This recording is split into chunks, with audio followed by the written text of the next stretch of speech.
All right, we should have that fixed. I want to check. Let's go back and use this opportunity as people are gathering to check and see if this fucked up ass timing is fixed. Ooh, I almost caught it. I almost caught it.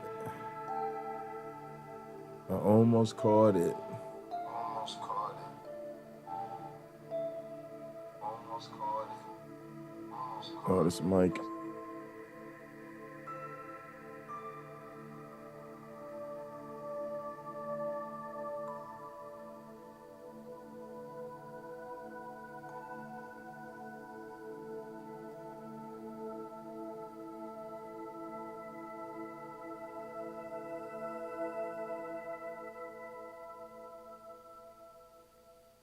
All right, we're gonna check this fucked up ass timing, y'all. That was the issue. This timer was fucked up. I had to reset everything, and then shit wasn't working. That was the issue. This timer was fucked up. I had to reset everything, and then shit wasn't working.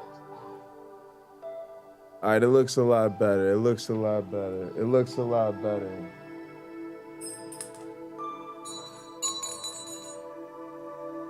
We're gonna hit it with the quick bell test.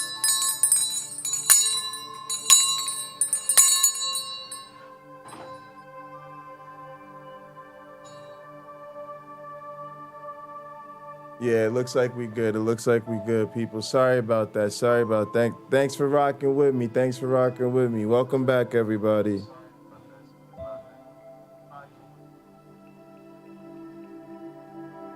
All right, we look good. We looking good.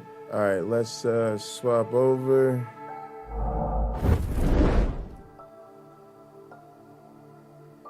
Stream is looking healthy. I switched cameras, so hopefully we'll stop having that issue. Gotta order me a new webcam anyway. Maybe that USB extension I'm using, I'm not sure. Let's get in this new party.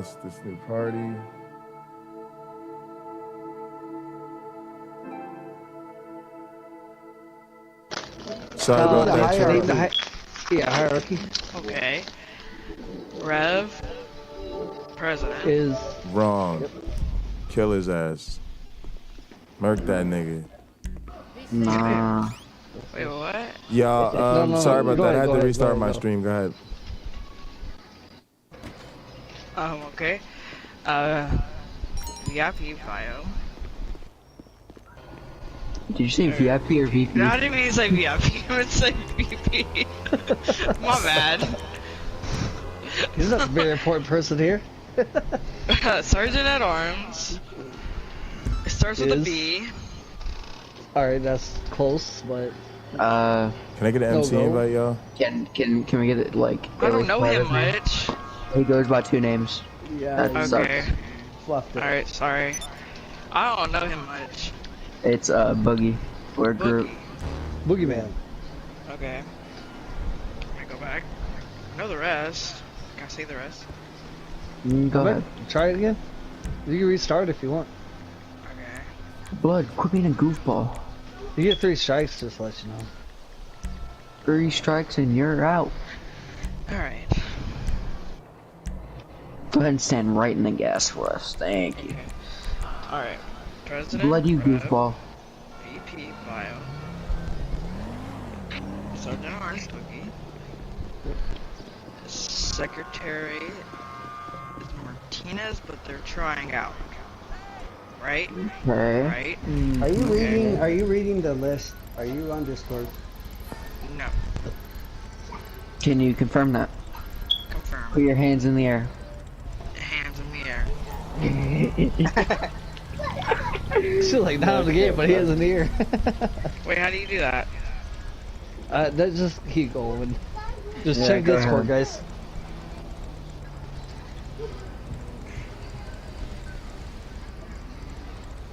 Go ahead. You left off with Enforcer. Yeah. Lucifer. God. Load was itching to shoot him in the head. Her. Who's the tail gunner? My bad. Who's the tail gunner? Tail gunner. title?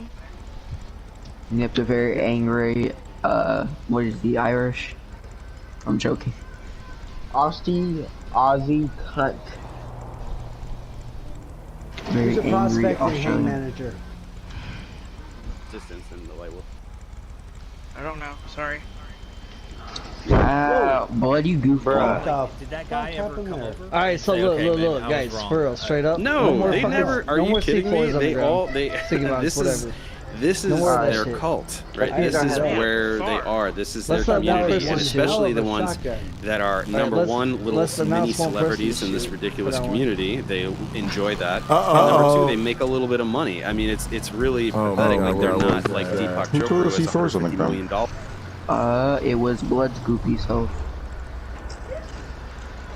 Go ahead, shank him. Shank There ain't him. no road cap now. That. Yeah. That's right. Yep, that's easy. You're Yep, right, yep, you're yep, right. yep, yep. From Their there. identity. Um, And so when proven where wrong, was I? which happens on a daily basis, We You were going were randomly. everywhere, honestly. When you blew up, Didn't your do pieces went anything, they're everywhere. not So gonna you're I everywhere. Say Say- say say- to the help, That's thanks for alert. the What overwhelming the majority, if not all, of the primary Alright, flat relax, earthers, guys, the come ones on. that have the larger The channels and treasure stuff, is are fully aware Tyrannic. that they're completely full of shit. Okay. You know, Weiss, I'm almost certain knows All right. because he's making I a had lot to of money leave, off of it. Or not a restraint for a lot, little but bit. enough to like not have some Who's crappy job. Who's the one position and that all those we other guys. that I mean, we're the only club that has this it? is- you had like it's been demonstrated to What? them so clearly, We so have a many position times. that no other I mean, club Weiss has. himself, And who's it's the, like in that No, I think you exchange, should be there able were to hear so everything many now. moments where Who's what that I said wearing? was so patch that he's undeniably wearing. clear. Oh, And his position wicked- was wicked so key thing. undeniably indefensible that he was Captain. either Wicked completely key thing. speechless for an extended So period who's of that? time, or I he didn't say desperately Great. asked to change Who's the that? subject and Yeah, I saw acknowledged that. Who's that that? all he wanted who to do is was it? change the subject because he had absolutely Thanks a lot, no way of James. responding. Now you tell me, somebody Alright, who where is did my- searching for I- truth, we're asking you, somebody you who tell is us. We know interested it. in Let's the get over to facts, my What do you club think? why would and they then behave I'll that way? Why would they take something that's so Yoshi. crystal clear Make sure and we're dodge good it for like a later. bullet? Yeah, Yoshi. He's Now, a what is- charlatan. what is- There's what no is two ways cheat? about it. I've been getting a lot of, not So a you lot, guys but missed us I'd say kind of 80% lining people up and riding are on over board with the there. tone that I I didn't used do in that the with the exchange, but I get a club lot because I of was David taking being care such of a jerk. switching It's like, look, devices. you don't understand. This is not. But this is not a discussion we ride happening like in in Pocket, can you formation give me This is in not order. somebody who's looking Oh, for sorry facts. about that, This guys. is a charlatan who makes Yeah, money yeah, as a thank you. grifter by lying to people. It's This is the the zone he sorry, we deserves. missed that because I Every was time I dealing prove with he's wrong my to his shit. face and he tries to change the subject, that's why he Yes. deserves mockery. That's why he deserves a sledgehammer of facts across What the is the face. sacred quote? Right, and that's Only why I violence did what to I you did. guys. I held him under my Nobody shoe for else. an hour so everybody could see how pathetic he is.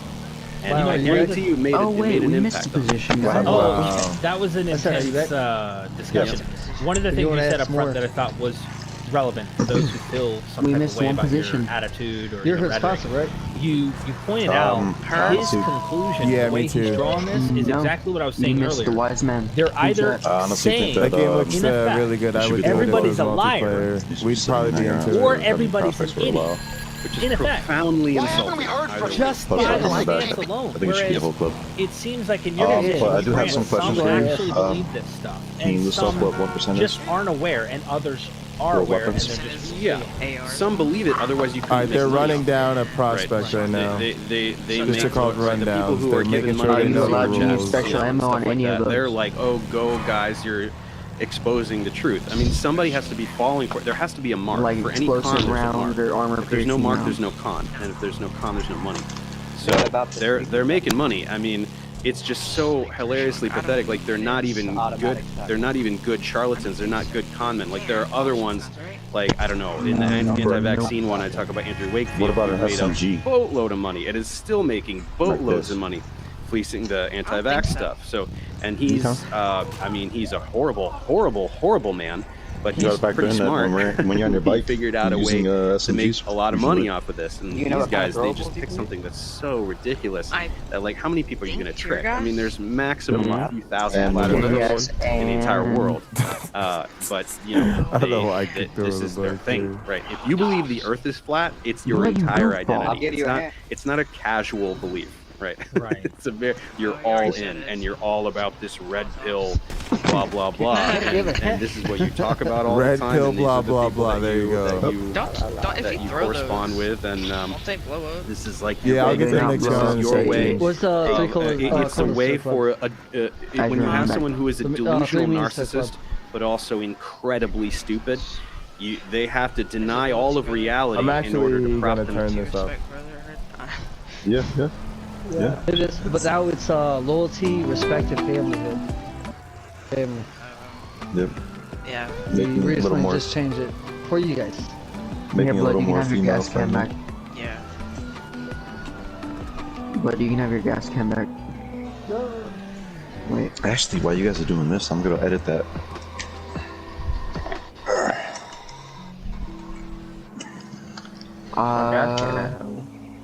I think you could.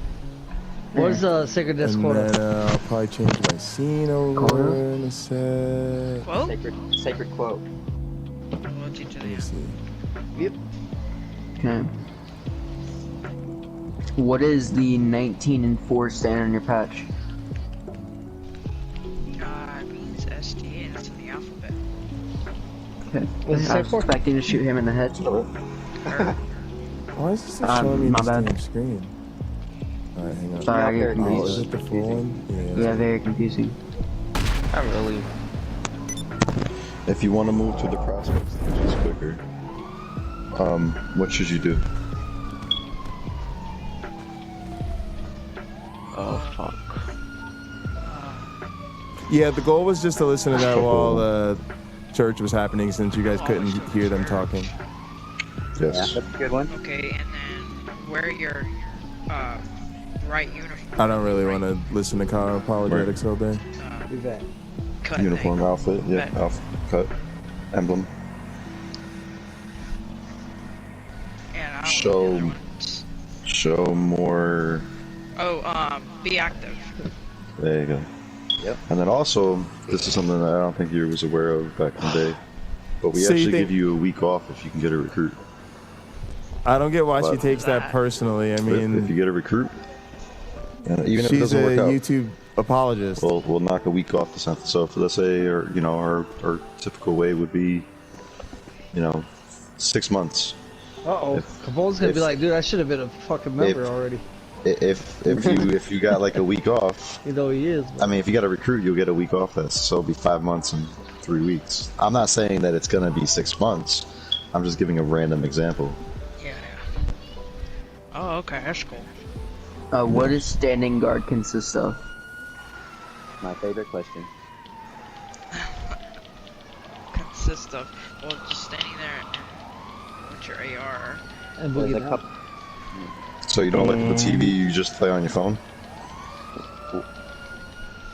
Oh! Always being aware. Yeah. Okay. Aware what though? Since it's church.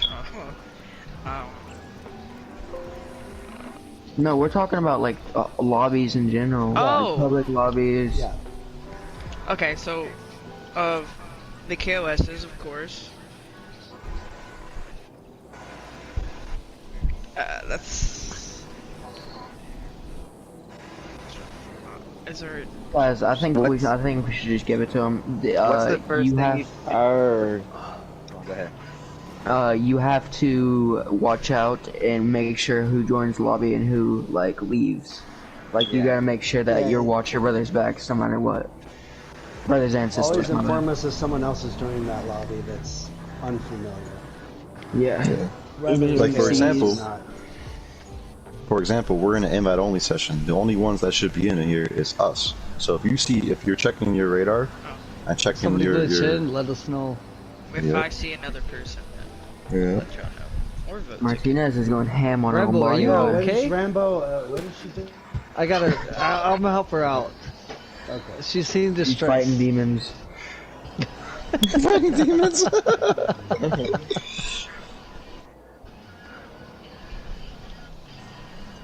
That's fun.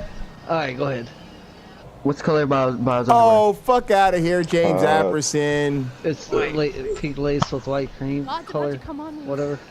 That is just. This was a question that's just for the way Aqua. it is. No, Why? that's not even a controversial No. opinion. No. I am so soul. with that. Oh, it did Well, repeat it. I was trying to get it to not repeat it. Whitey-tighties, so. I think it repeats it. I don't know why it repeats it. It doesn't repeat it when you It's guys do it. It just black does it when I briefs. do it. I had to lick okay. myself. Don't feel bad. I don't know why this is a question, but it's what you want. It's a tradition, man. Jesus Christ. What's Capone's middle name? I'm playing. Sacred. Alright. I like that. I like that. Alright, so honestly, Aqua, dude, a lot better from last week. You only came up with like 2 to 3 questions and answered 2 or 3 of them. Well, you got to answer a lot, but you answered like 2 or 3 of them last week. You answered a lot, so I see that you're like I literally. was like at home, like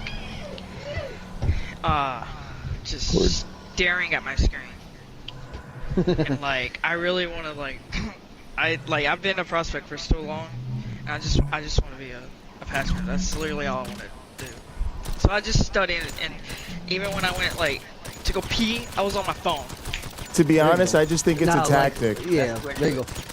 Like I said, I just like think it's last week when we asked you, it's you an answered, like, argument 2 or 3 from of how them dare out of you. A lot that we asked. That way And we you're stay away showing a from lot the more stuff this they week. really don't want us to talk We about can see it. because they don't really have good responses to it. To be honest with that- you, this is the type of thing that put my motivates me gun from away. the beginning, right? Like I do actually I'm think gonna it's a wave at form you. of child abuse. Matter of fact, I supported also got one the more idea question of for like you. them being sued, like these organizations. I think they need to be who's your sued in favorite? court. Everyone. There we go. There we You go. don't like. Everyone is your favorite. I like everyone. Sorry. Aqua. Okay. Love you. Okay. My best friend now. BFS forever. Alright, now everyone Hold on, inside hold the on. sacred tree. That's friends now, Right. dude. You got Yeah, champagne? exactly. Yeah, it is child mental abuse. shoot. They just don't want to. They don't want to face Wait, it. no, That's what I Matt- no, mean, Matt's like, right? let's talk to us, And when yeah. somebody really says something you really can't I'll let deal you. with, that's what you do. Hey, You Bio, go to. can I go ahead and How send could you Filthy say to that the about me? Discord? I'm so insulted that Yeah, you would of course. accuse me of If something. you guys don't mind, Matt's got me Okay, to talk to how a few of about us and everything real we're quick. insulted about what you're you guys are doing, down for right? underground training? And again, you are setting them around. up for Stay- failure. stay for a bit, all right? This is why I'm Yeah, out but here. let's I'm a take like science a 30-minute break. educator, right? Yep. Like that's the problem I deal with as a science educator. People come into the classroom with this type of nonsense in their head, and they got to get a quick reality check that they've been spoon-fed delusions their whole lives. It's awful. It's awful. And I actually think people like Ken Ham and all of these people, like they need to be sued. Until they're literally like held accountable for abusing people, like pretending your shit's a museum and it's not, all of that type of stuff. It's just utterly reprehensible. All right, guys, but we're gonna try to. I'm gonna try to stay focused. See what's going on, so you guys can hear what we're doing. I'm gonna go Pac, on are you there? a little joyride. Yeah, I'm here. What we about Okay. to do? We're gonna go conversate with mascot. Oh yeah. Over. You want? Is it gonna be a private chat? Yes. Yeah, it is. He already invited, so go ahead, join it. All right, just send me over there. Damn, he's quick. Is he on PS5? No. Jesus Christ, man. My You want me All PS5 right, I gotta is check out this old. other party. We gotta see what's going on. I'll ask him, but I think he Do just some wants to talk wise to, like, man duties. the Apparently, ones there's that were probably close up with the some guys. shit It's- going I think on. I it's guess mostly this is the one right here.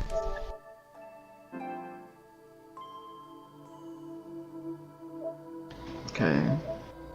All right, what up? I invited everybody to my apartment, therefore, whenever we get done with this, we get started. Yeah, if Join the that, other chat and get started with that. that apartment invite is clutch. Yep. Do I got any strippers I could bring in? No, this is not a matter for strippers. Actually, every matter is for strippers, still.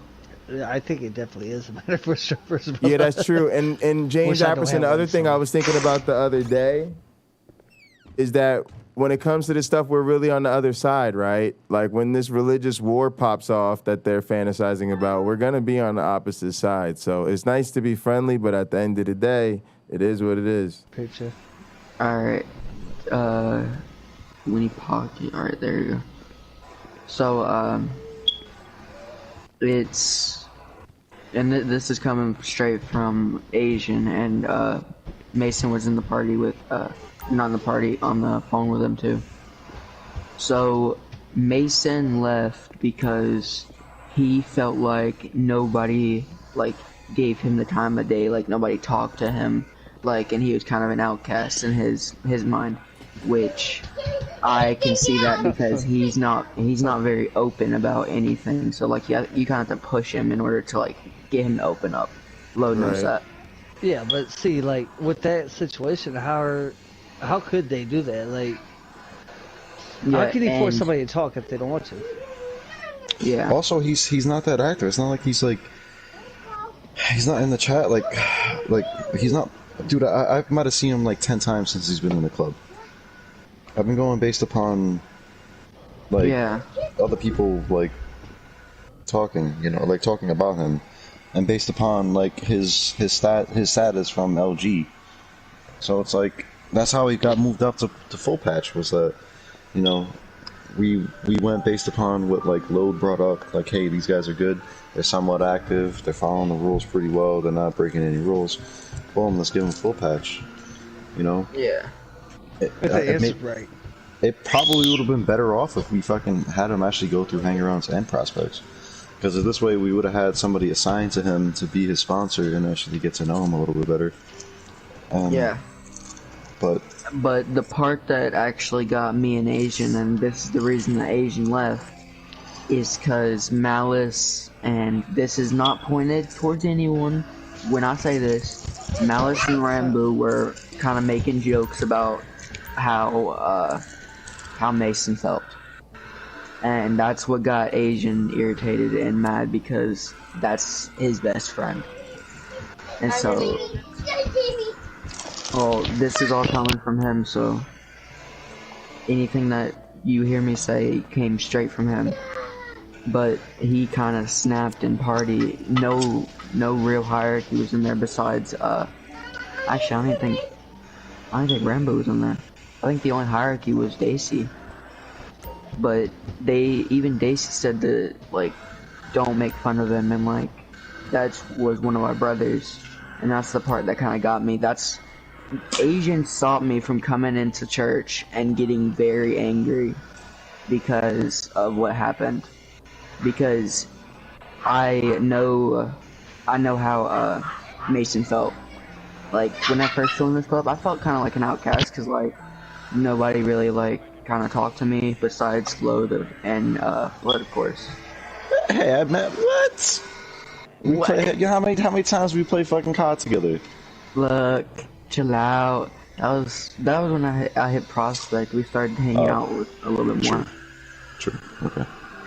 But if this is why we need to ask, like, some of our members, like, how they feel, like, because this can become a reoccurring thing if we let it happen. Like, but see, that's the thing that we do. We ask how are you liking the club almost like every other rundown. How are you liking the club so far?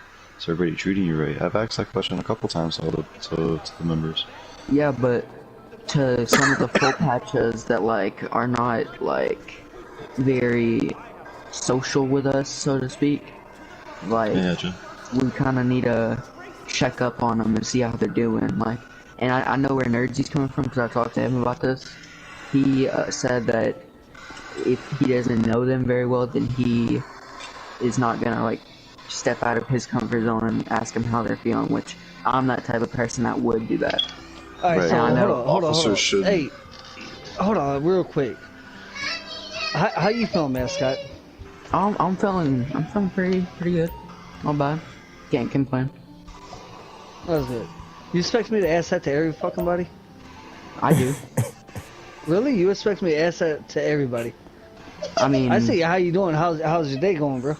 But not how you feeling. Are you sad? You sound sad. You know? If you sound sad, then come on, put your finger in there. Yeah.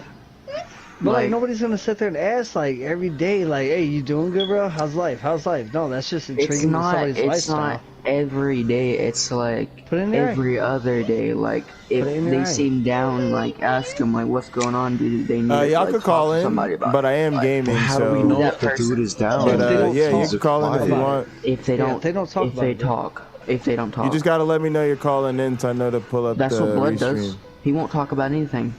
Unless you actually like kind of that fucker talks about everything. Yeah, I get what he's saying. He's saying.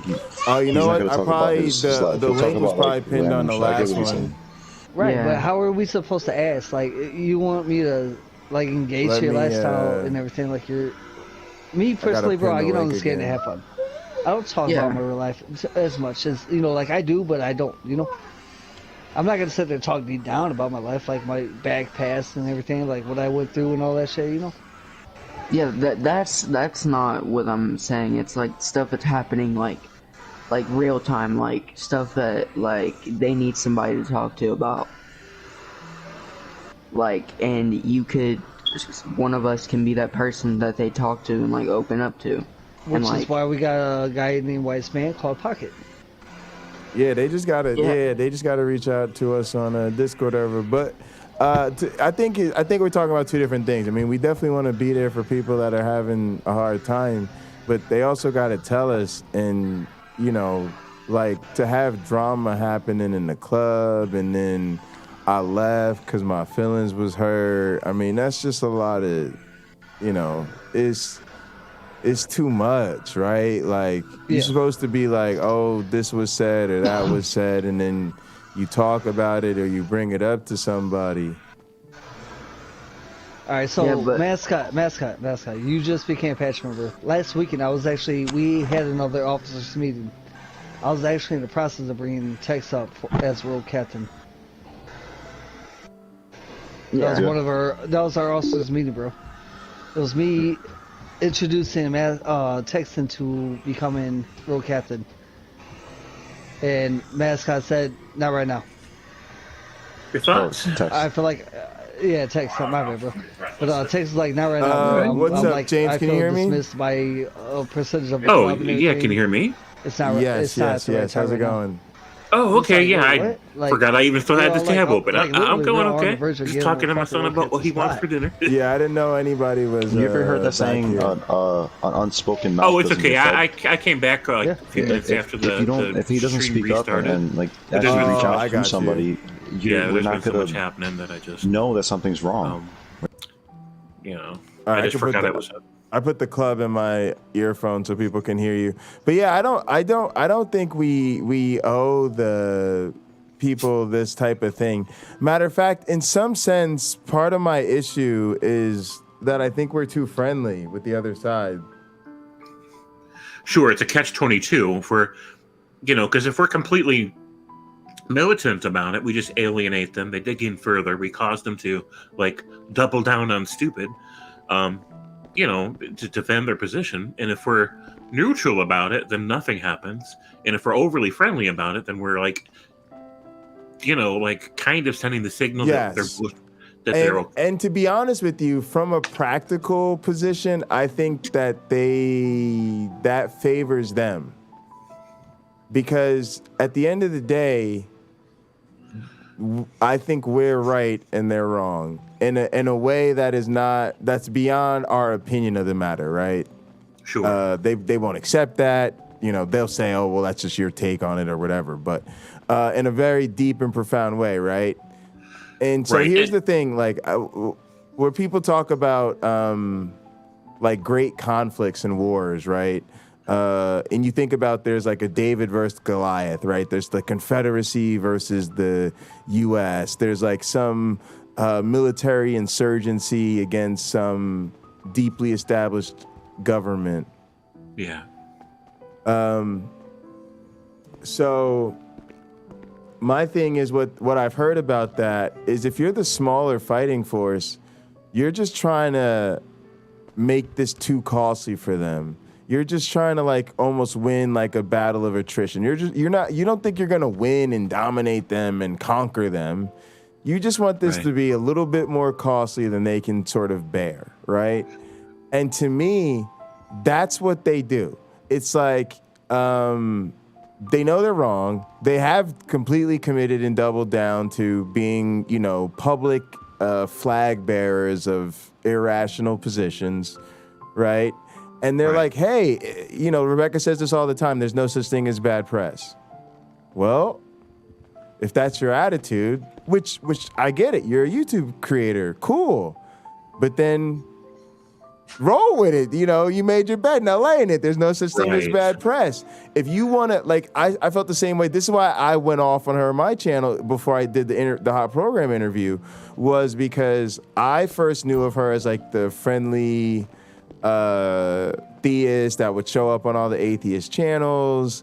And I was like, oh, great. This Rebecca person, she's part of our community. She's so wonderful. This is great. Then I found her channel and I was like, oh, I didn't know you had your own channel. This is cool. You say you're not an apologist. You say you're an evangelist, but all your channel's apologetics. All right, interesting, whatever. Still kind of cool. You still let the atheist on and you let them take over. And Lena made a point that I agree with. I don't think she'd mind me naming it. It's just that she said that she's like paid some of the cost for that, right? If it's lost theist viewerships or alienation from friends and family. And I certainly tip my hat to that. That's legit. But then I found but I've heard her say things like, oh, if I could just let go of this young earth creationist position, I could be one of the cool kids. Like I've heard her say that on maybe Doug's channel or whatever, right? Sure, yeah. Like recognizing that, oh, this is my scarlet letter, and if only by some supernatural force I could let go. You know what I mean? Right. But then I found her. What was I going to say? I found her examining evolution channel, right? Yeah. Which is an explicitly anti-evolution, quote unquote. Let's do the debate. That's not a debate thing, right? Right. And so go ahead. I've tuned into some of Sal's, because Sal live broadcasts his coaching of her. He coaches her on how to avoid. No. Yes, he coaches her and he live streams it. I think it's probably still on his channel. I don't think he privatizes it. Really? So you can go there and watch them where she's like, well, what if they say this and what if they say that? And and she knows, she admits she's completely unqualified for those debates. But with Sal's help, she can fake her way through it, because you don't have to be qualified in order to represent her position, because her position is just head games and wordplay and dodging and weaving and what do you say? Not what is the issue at hand and what is the substance of the matter, but what do I say when they say this? Yep. Right? So to me, again, you are, I hate to say this, you're the man in the arena. Right. Go ahead. Sal let me ask a question in chat, and he answered it. Usually he ignores chat, but he kind of sometimes pays attention to it. So I asked him a question that kind of stumped him, like that he couldn't reconcile his views about evolution with his theology. And I wasn't trying to do a gotcha. I literally just wanted to know how he harmonized this particular issue. And his response was, oh, you got me. You scored a point for your team or whatever. And I'm like, if this would have been a live thing where I was there speaking, I would have corrected him right then and there. I'm not trying to do a gotcha. I'm not trying to back you into a corner, expose you. I'm not doing a Pine Creek on you right now. I literally just wanted to know how you harmonize these ideas. But that's the beauty of Pine Creek, is he tells them to just go into the trap. Because the truth is, James, you did do a gotcha. But I wasn't trying to. I know. I'm just saying all the good questions are gotchas, right? Like this is what happens when you've decided to make a profession.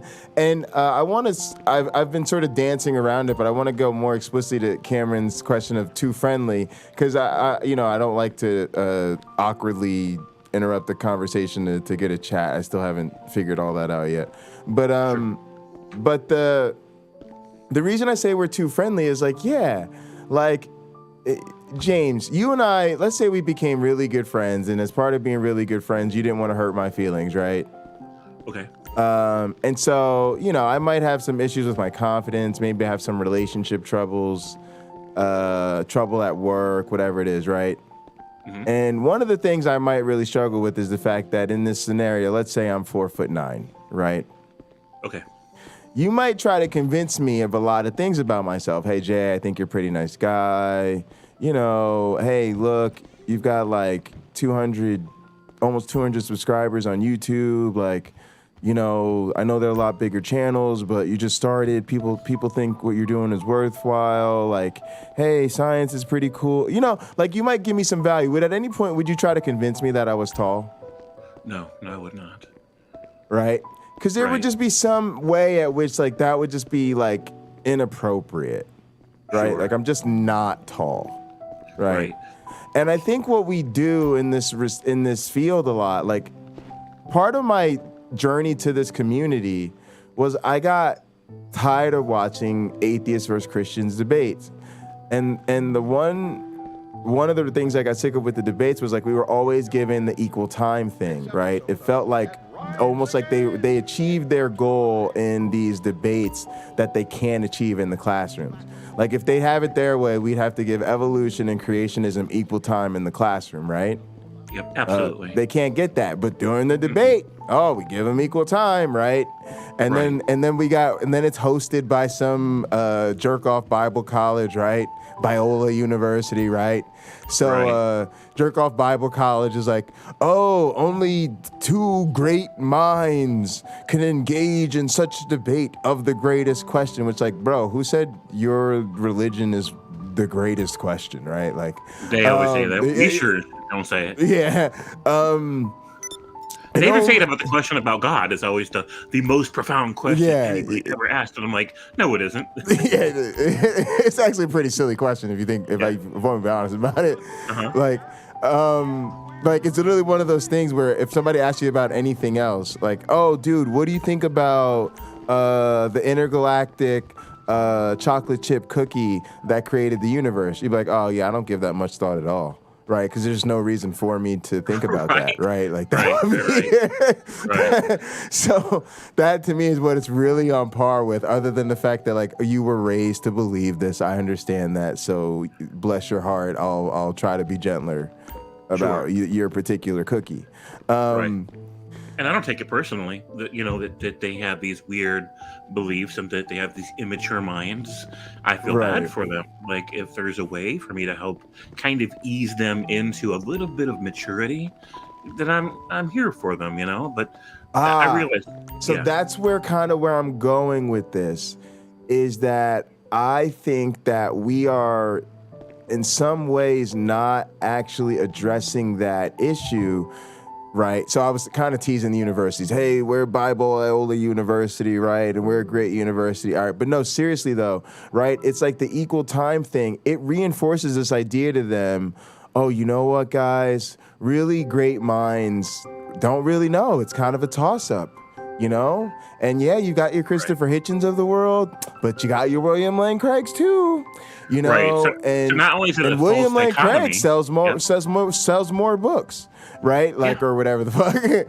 That's probably not true, but in the case of those two, but in a lot of cases, that's kind of how they reason, right? It's the same way they reason about their congregation, right?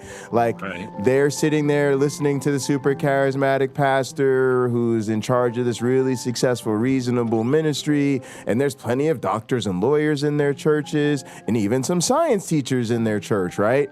And there's 5,000 people here on Sunday morning, and we can't all be crazy, right? And we're the one bastion backwoods of the internet where, like, we're supposed to be starting from the no, shut the fuck up, y'all are crazy. I'm exaggerating, right? But a lot of times we double down and do the same thing, the same jerk off everybody else does to them. Oh, I think you're so smart. Oh, you're so reasonable for having this conversation. Oh my goodness, the fact that you even acknowledge that atheists exist and you're willing to engage them in panel discussions. Oh, you're so wonderful, right? And then and again, I'm not saying that you have to be me and be profane or be as direct or tell them they're all child abusers or be Lena and tell them they're all fascist or whatever. Right. Like you don't have to go full Cult of the Flying Man direct with it, but at least be honest and say, hey, you know what, I think you probably are otherwise a very reasonable, intelligent person, but I gotta be honest with you. This religion stuff I think is really silly. Or, you know what, that whole salvation concept, it's actually logically incoherent to me. Yeah, logically incoherent. Period. Yeah. I don't get how if I believed in Jesus, I would get eternal life. That how is doesn't it make sense morally to relevant? me. It's not morally relevant. It's not rational. It's just basically what it boils down to is they got this idea of a super father who created everything as a big board game, Right? Just a board game with arbitrary rules, and now we all have to follow the rules that he made arbitrarily. Well, how does it make any sense? And how do they even know these are his rules? How do they even know he exists? Right. You know, and it's like, with all due respect, I have more respect for this motorcycle club in GTA, which all of us have to work out our schedules and find a time to meet, and the rules change. Here's the thing that came up today, actually, that I brought up was when I first joined this club, we didn't have any female members. It had been a thing that had been tried. There's like always weird issues with gaming and role-playing clubs when, you know what I mean, people start to, when you get that purple, when the blue and red start to mingle. And it's something that bothered a lot of us, but it's sort of a thing in the motorcycle club. And anyway, over time, we finally changed that and we got female members and female officers, but our club quote has always been, or the three meanings of the club we always say are brotherhood, loyalty, and respect.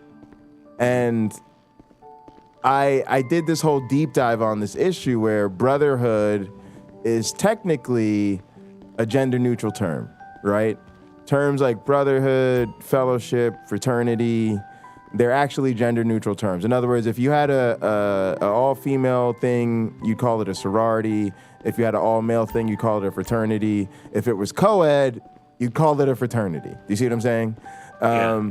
And so it isn't like, oh my God, I'm offended, right? Because technically it's a gender neutral term. And a good example is I'm working on this mentorship program in evolutionary biology. I was originally going to call it the Evolution Fellows Program.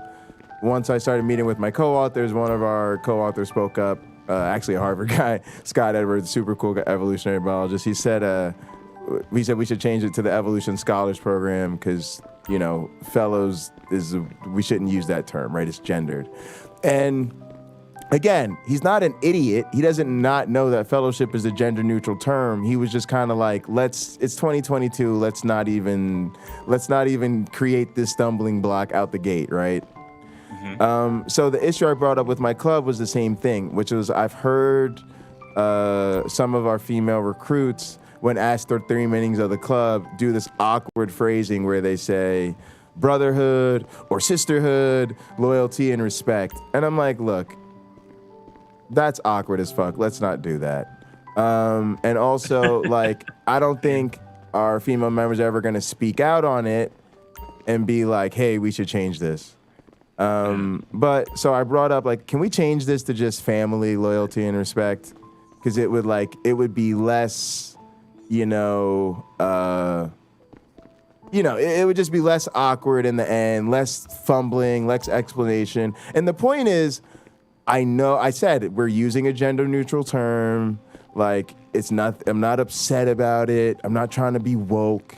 Right. I just noticed our female members using some awkward phrasing from time to time, and to avoid it, why don't we just change it to a explicitly gender neutral term like family, right? Gave everybody a week to think about it, brought it back up, and we voted on it unanimously, right? Everybody voted to change it, right? And that's been our thing for like 5 fucking years. My point is, we're a small group of people that has to agree to meet. We have to do with real life changes to our community, including the demographics changing, and even the rules that are homework, which we literally take sacred. Our name is Sacred Death. They fucking change. And that's good. That is 1,000 times better than what you get in the Bible, which is, oh no, fuckface, when it says men only, what it really meant was that Eve is derived from the rib of Adam, so in our fuckface view, woman comes from man, and we're like, well, you're fucking wrong about that right there. No. Like, and you're right. It's like, yeah, see, the problem is you can't just revise your shit. That's the problem. Y'all can't just get together and revise it. And I realize this when they argue about the objective morality bullshit, because they always talk about God's perfect law. And I'm like, no, God's law sucks, and man's law is actually better. Like, that apologetic no longer works on me, because I've come to the point that man's law is infinitely better than God's, as much as it's permitted slavery, and we just overturned Roe v. Wade. We about to, at least, first off, we established that shit was wrong for 50 years, and we just realized, okay, the solution we had wasn't really the permanent one that we need. So it's gonna take us a minute, but we gotta fix this shit for real this time, right? And again, the thing is, it's at least fucking possible. But that thing about man should not lay with man, if so, it's an abomination or whatever. Mm-hmm. There's no way to make a cuddly remix of that. No. And, you know, it's one of the many things that Rob would jump in to say, well, that's a mistranslation. And he always misses the point. I'm like, even if the original, you know, meaning or original words or whatever were different, you know, a god wouldn't go through so much trouble to write some crap and then forget to protect it so that the version we get 2,000 years later is some completely other thing. And then they just, whenever they want to, they can play any card they want. Oh, well, that's a mistranslation, and oh, that's a misinterpretation, or oh, you're not being led by the spirit to understand the true meaning of the words. Like, they got this big deck, and it's all wild cards. Every card is just a wild card. It's just crazy. It is. Cameron Bennett said, "Oh God, no, Rob." Yeah, I'm so anti-Rob, because I think his content is awful. Like, of all the apologists, like, I think his stuff is really bad. But I also think he's not, like, personally compelling.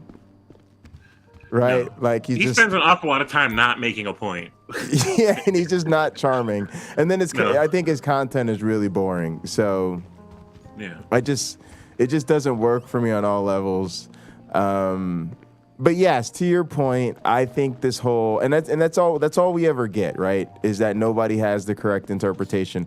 It's why the thing with Richard Madsen is so interesting.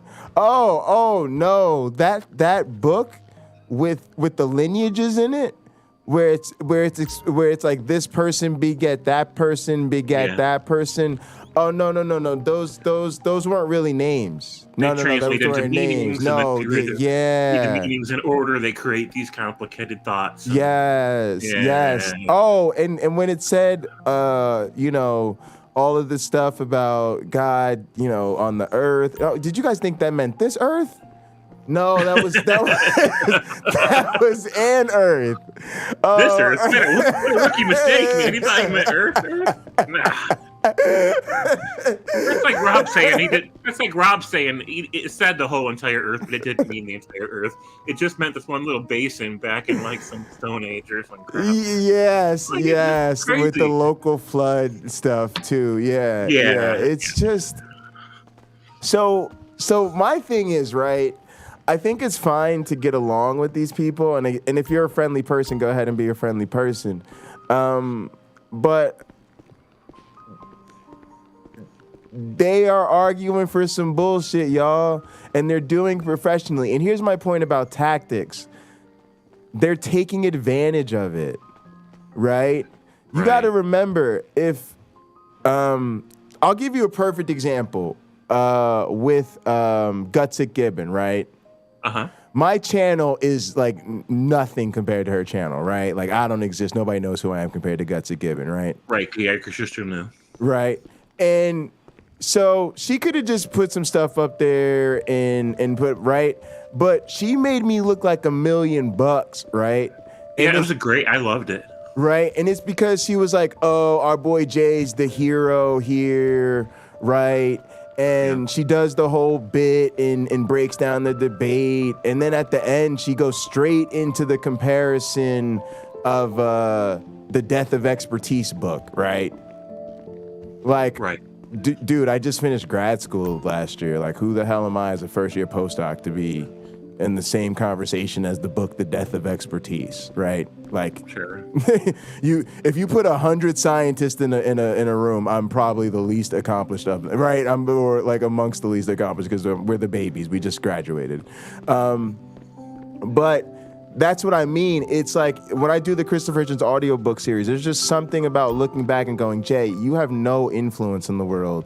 But God damn it, if you aren't there, you know, it's Christopher Hitchens' thoughts and your thoughts, and then Christopher Hitchens' thoughts and then your thoughts, right? And there's like that platforming effect that happens.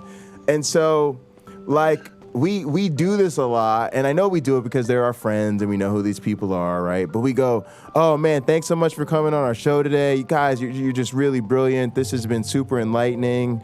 You've really given me... I did this to LPP the first time I came on LPP, right? Because he was saying stuff I'd never heard before. Oh, Jay, you never heard about the diesel crisis? You don't know about how our policy is responsible for the war in Russia? Right? And I'm sitting there like, nah, bro, right? So when I go, I'm like, oh, man, thanks for having me on. You're giving me a lot to think about and look into, right? Because I was having to look stuff up and stuff like that, right? And that's what they want because they're sitting on some bullshit. Most people who have any sort of, are paying attention or are reasonable don't know they exist, right? And they get somebody who comes on and seems like an otherwise reasonable person, is maybe even a skeptic or an atheist, right? And at the end, of course, they didn't convert the person. Well, nobody thought you could convert these crazy atheist skeptics anyway, right? But we go, oh, you're so wonderful and you're great and you're really well researched and man, I could tell you're really ahead of the curve on this one, right? And so we put them over. Yeah. And that's a small victory for them. And so it's unfortunate, but they have learned to take advantage of that.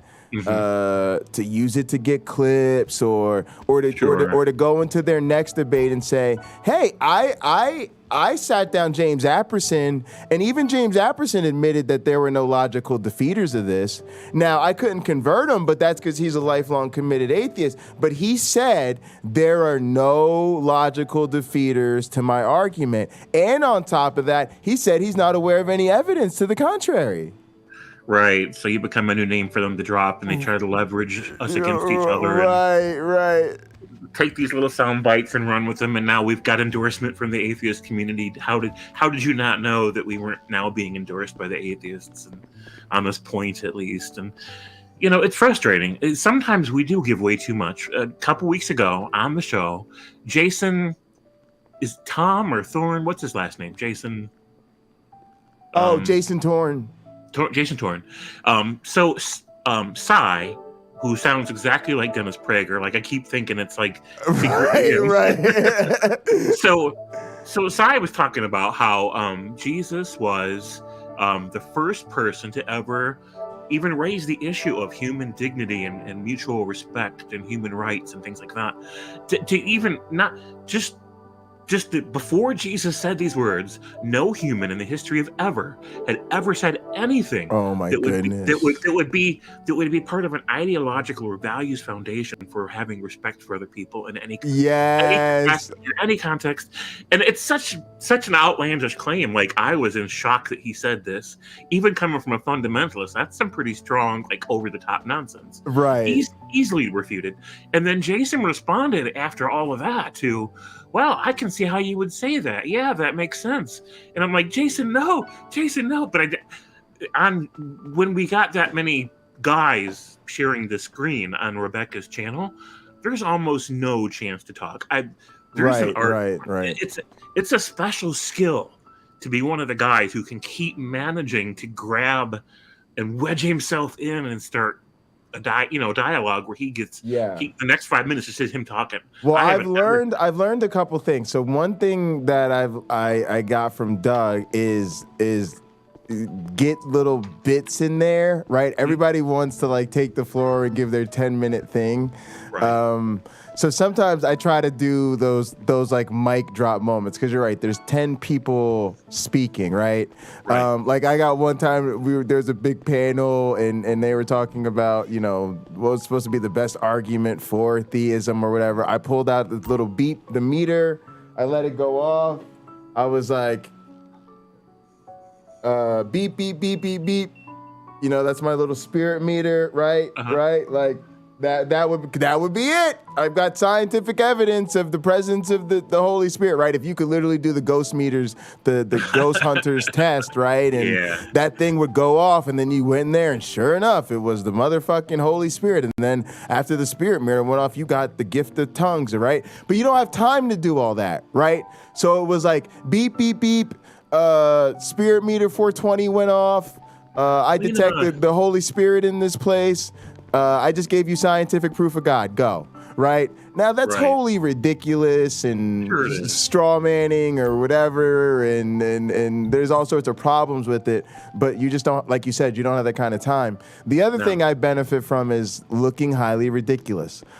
People always say I can tell your videos because, you know, the mood lighting distinguishes the thumbnail from the from the others. But yeah, sometimes people just like, oh, I saw you on this panel or that panel, and so what I've used is like, if you're gonna make me sit in the corner of the screen and not say anything for 45 minutes and then only really get to talk for 2 minutes, well, I might as well at least look compelling and have people wondering, man, who's that guy sitting over in the corner? He looks kind of interesting. That's different, right? Or at least, so, you know, like... In that same show, I kept changing my avatar. I don't know if anybody even noticed. Did you notice it? Like every couple minutes I changed it and it was a different cartoon. I did notice that. Yeah, I think that's another thing. Yeah, it's something like that. Like whatever, right? Just stealing...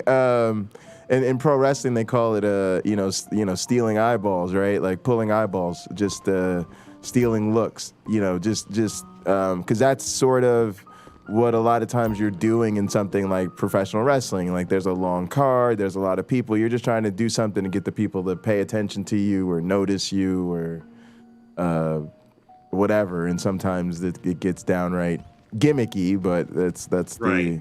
It is sort of a economy of limited attention. Right. Well, I just want people to know I was still there. Like, I'm still at my keyboard. I'm still here. Like, one time I changed my name to, I have a question for Kenny. I changed my name to that. And it was 2 hours later. I still hadn't had a chance to ask my question. He was gone. And then someone commented, they're like, oh, you changed your name to that. He's already gone. I'm like, yeah, it was that 2 hours ago. So it's like, you can't. I feel bad because every time I give her a little bit, right? Like can you still hear me? Yes.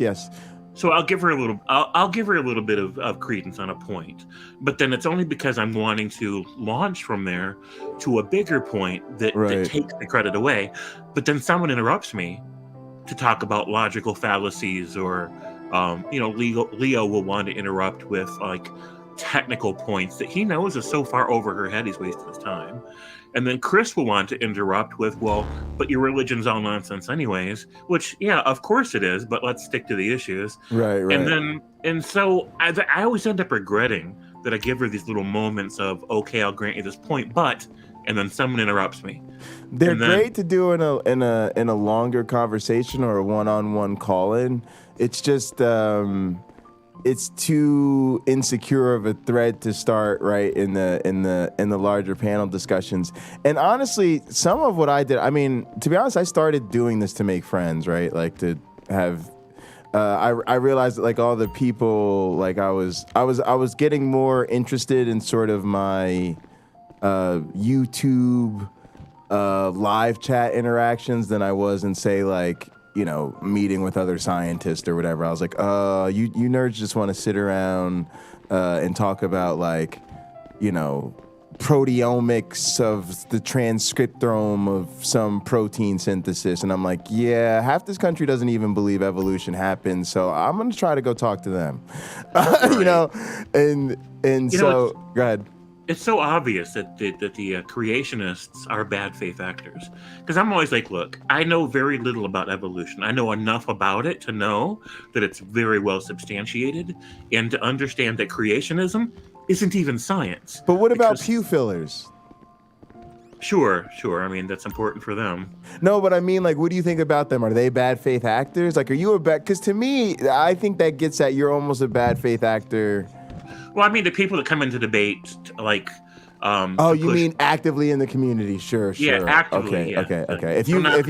If you're just spirit of Jesus, love of God, but you haven't thought about these more profound issues because you're just, just haven't... It's not on your radar. That's where I think most people are. Like, and again, part of the reason I think, like, if you think about, I was thinking about this the other day because I was watching I watch a lot of worship drummers because I'm a worship drummer, and I always check out their production and their camera angles, and I decided that I actually really like the view where you're behind the drummer and you can't see the drummer's face, but you can see pretty much the whole kit from behind, and you can see the crowd. Yeah, that's a great... And it's a great view because you can see what the drummer's looking at, right? And the crowd and everything. And I realized that part of my new argument of why it's easy to be a counter-apologist and a worship drummer is because they're not the same people, right? Like the people you see that are in front of me worshiping on Sunday morning, if there's, a small church, let's say, 200 to 500 people or whatever it is, I doubt if 10 of them know who William Lane Craig is. Right. You know what I mean? Maybe 20, but 5 care, right? You know what I mean? Right. Like, and so our community, even amongst believers, is such a small set, right? And then when you get into atheist agnostics, they're not even there. And so to this point, like, to me, most people just is not a part of their life. They're just like, pray to Jesus, feed my family, try to go to church and lead the good Christian life, whatever they've been, enculturated to believe that to be. Yeah, it's an important distinction to make, which is why the blog that we had me on the other week to talk about, like, that's why I start that blog that way, to clarify that, okay, yeah, there is these people who identify as Christians who just really haven't thought that deeply about it. And so they're not necessarily guilty or complicit in this other thing that I want to talk about. They're kind of their own subset. But yeah, it's an important distinction. When you come on these groups, I always tell the creationists, I'm like, look, here you are making all these arguments you think are brilliant to debunk evolution and prove creationism. But I noticed that you haven't passed peer review first. You're just like bypassing that whole process to take your fight to the layman, right? Hang on a sec, guys. By the way, Lena said that Aaron Ra has a systematic classification of life playlist on his channel, which he does. And I actually just realized that I might pull some bullshit out of my ass because I love that series, and he also is the reason I call people monkeys. Actually, I call women monkeys. When I want to hit on a girl, I say, "You're a funky looking monkey."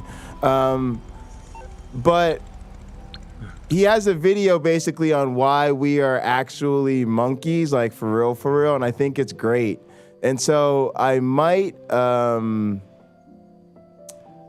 actually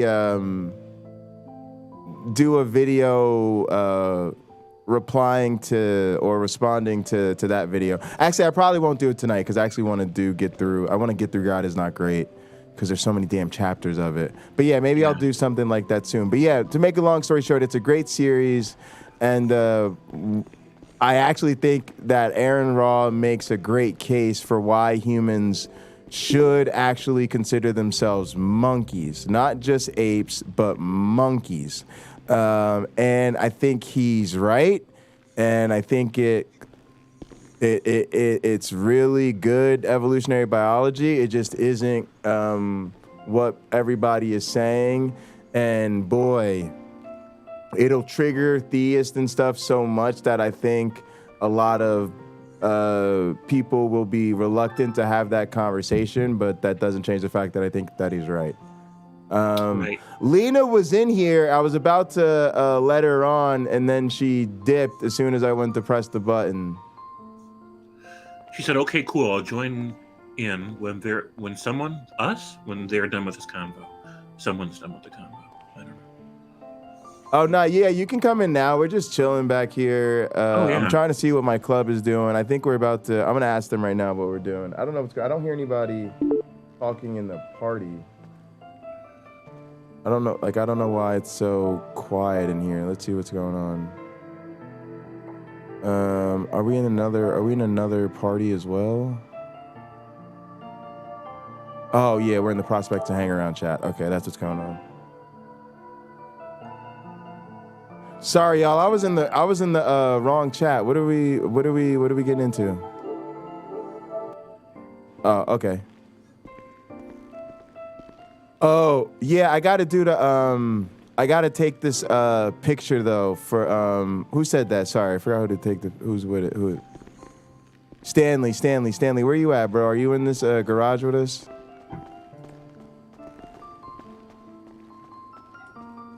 Yeah, I'm in here with everybody. I'll call in my favorite bike, and then we could take the picture. Yeah, send up.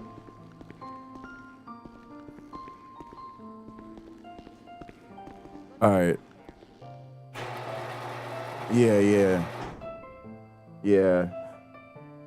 Guys, one of our recruits needs to take a picture of us with our favorite bikes. All right, Lena's here. Hang on a sec. Let me let Lena in. What's up, Lena? Hey, how's it going? Is my mic okay? We're good. Yeah. You sound good. Nice. Good to see you, Lena. Hello. Remind me your name. I'm sorry. Oh wait, you still got this like little clipping issue going on, but so does some of the. I get so many weird audio issues with this thing. All right. Hang on a sec. Let me mute them. Let me mute the game. All right, Lena, do me a favor. Count from 10 to 1. Testing. 10, 9, 8, 7, 6, 5. Yeah, it's like 4, a little bit 3, of a robot 2, sound. All right, let's try your. Go to. Do you see the thing to go to settings? Yeah, I'm following along. All right, so go to settings, go to audio, and then does it have echo cancellation or noise suppression on?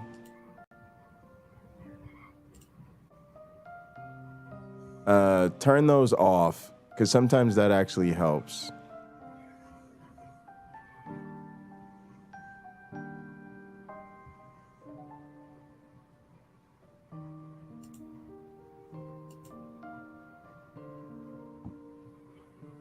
Yeah, I think they actually make the audio, they actually screw up my audio a lot of times.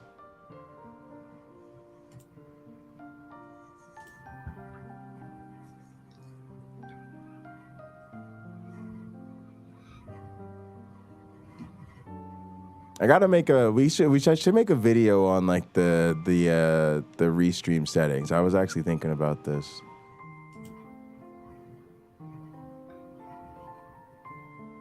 So yeah, I don't think she knows. They're not intuitive. But yeah, go ahead, James. It still says no name on the back studio image.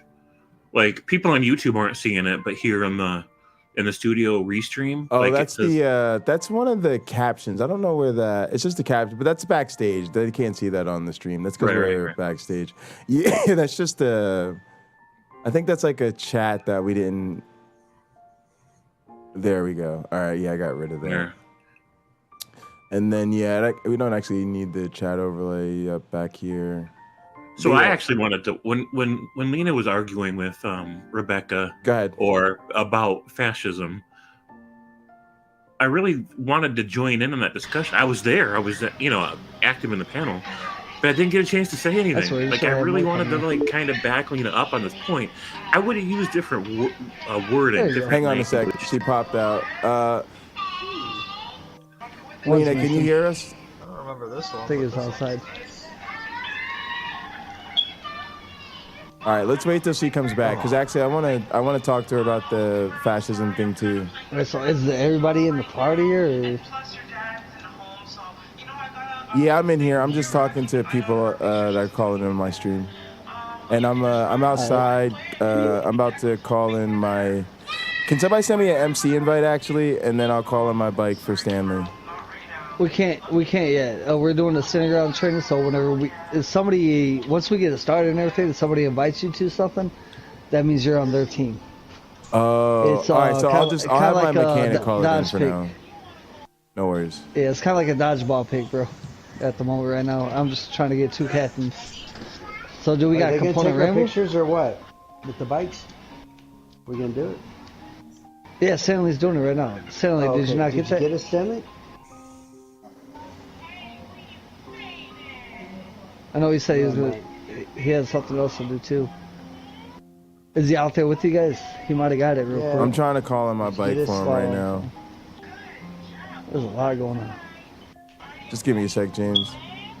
Yeah, here we go, right here. That's a good shot of me right there. Yeah. Maybe I should put on my office. Man, they destroyed all my bobbers. So now I gotta call them in from the insurance, so I can call in my favorite bike. All right, hang on a sec. Let's see. I think Lena's back. All right, Lena, can you hear us? I can hear you. Am I any better? I don't. A little bit, but I still think that thing is happening. I don't know what it is. But yeah, getting rid of those probably helps. Actually, try counting again. 10, 9, 8, 7, 6, 5, 4, 3, 2. It is. Yeah, it is. It is better. It's definitely not as noticeable. If it stays there, it's good enough. Yeah. No. All right, James, you were going to ask her the question about the fascism thing. So and then I really I wanted want to follow up on. Yeah, but we held it up to wait for you to get back, Lena, so you didn't miss anything. Yeah, I really wanted to help out with that. And, like, the whole panel, just bailed on Lena with that point. Like, she was all alone against Rebecca and Christianity at this point. Like, nobody was backing her up. And even though I would have used different language to make some of the points with, there was merit there. There was some things to be said.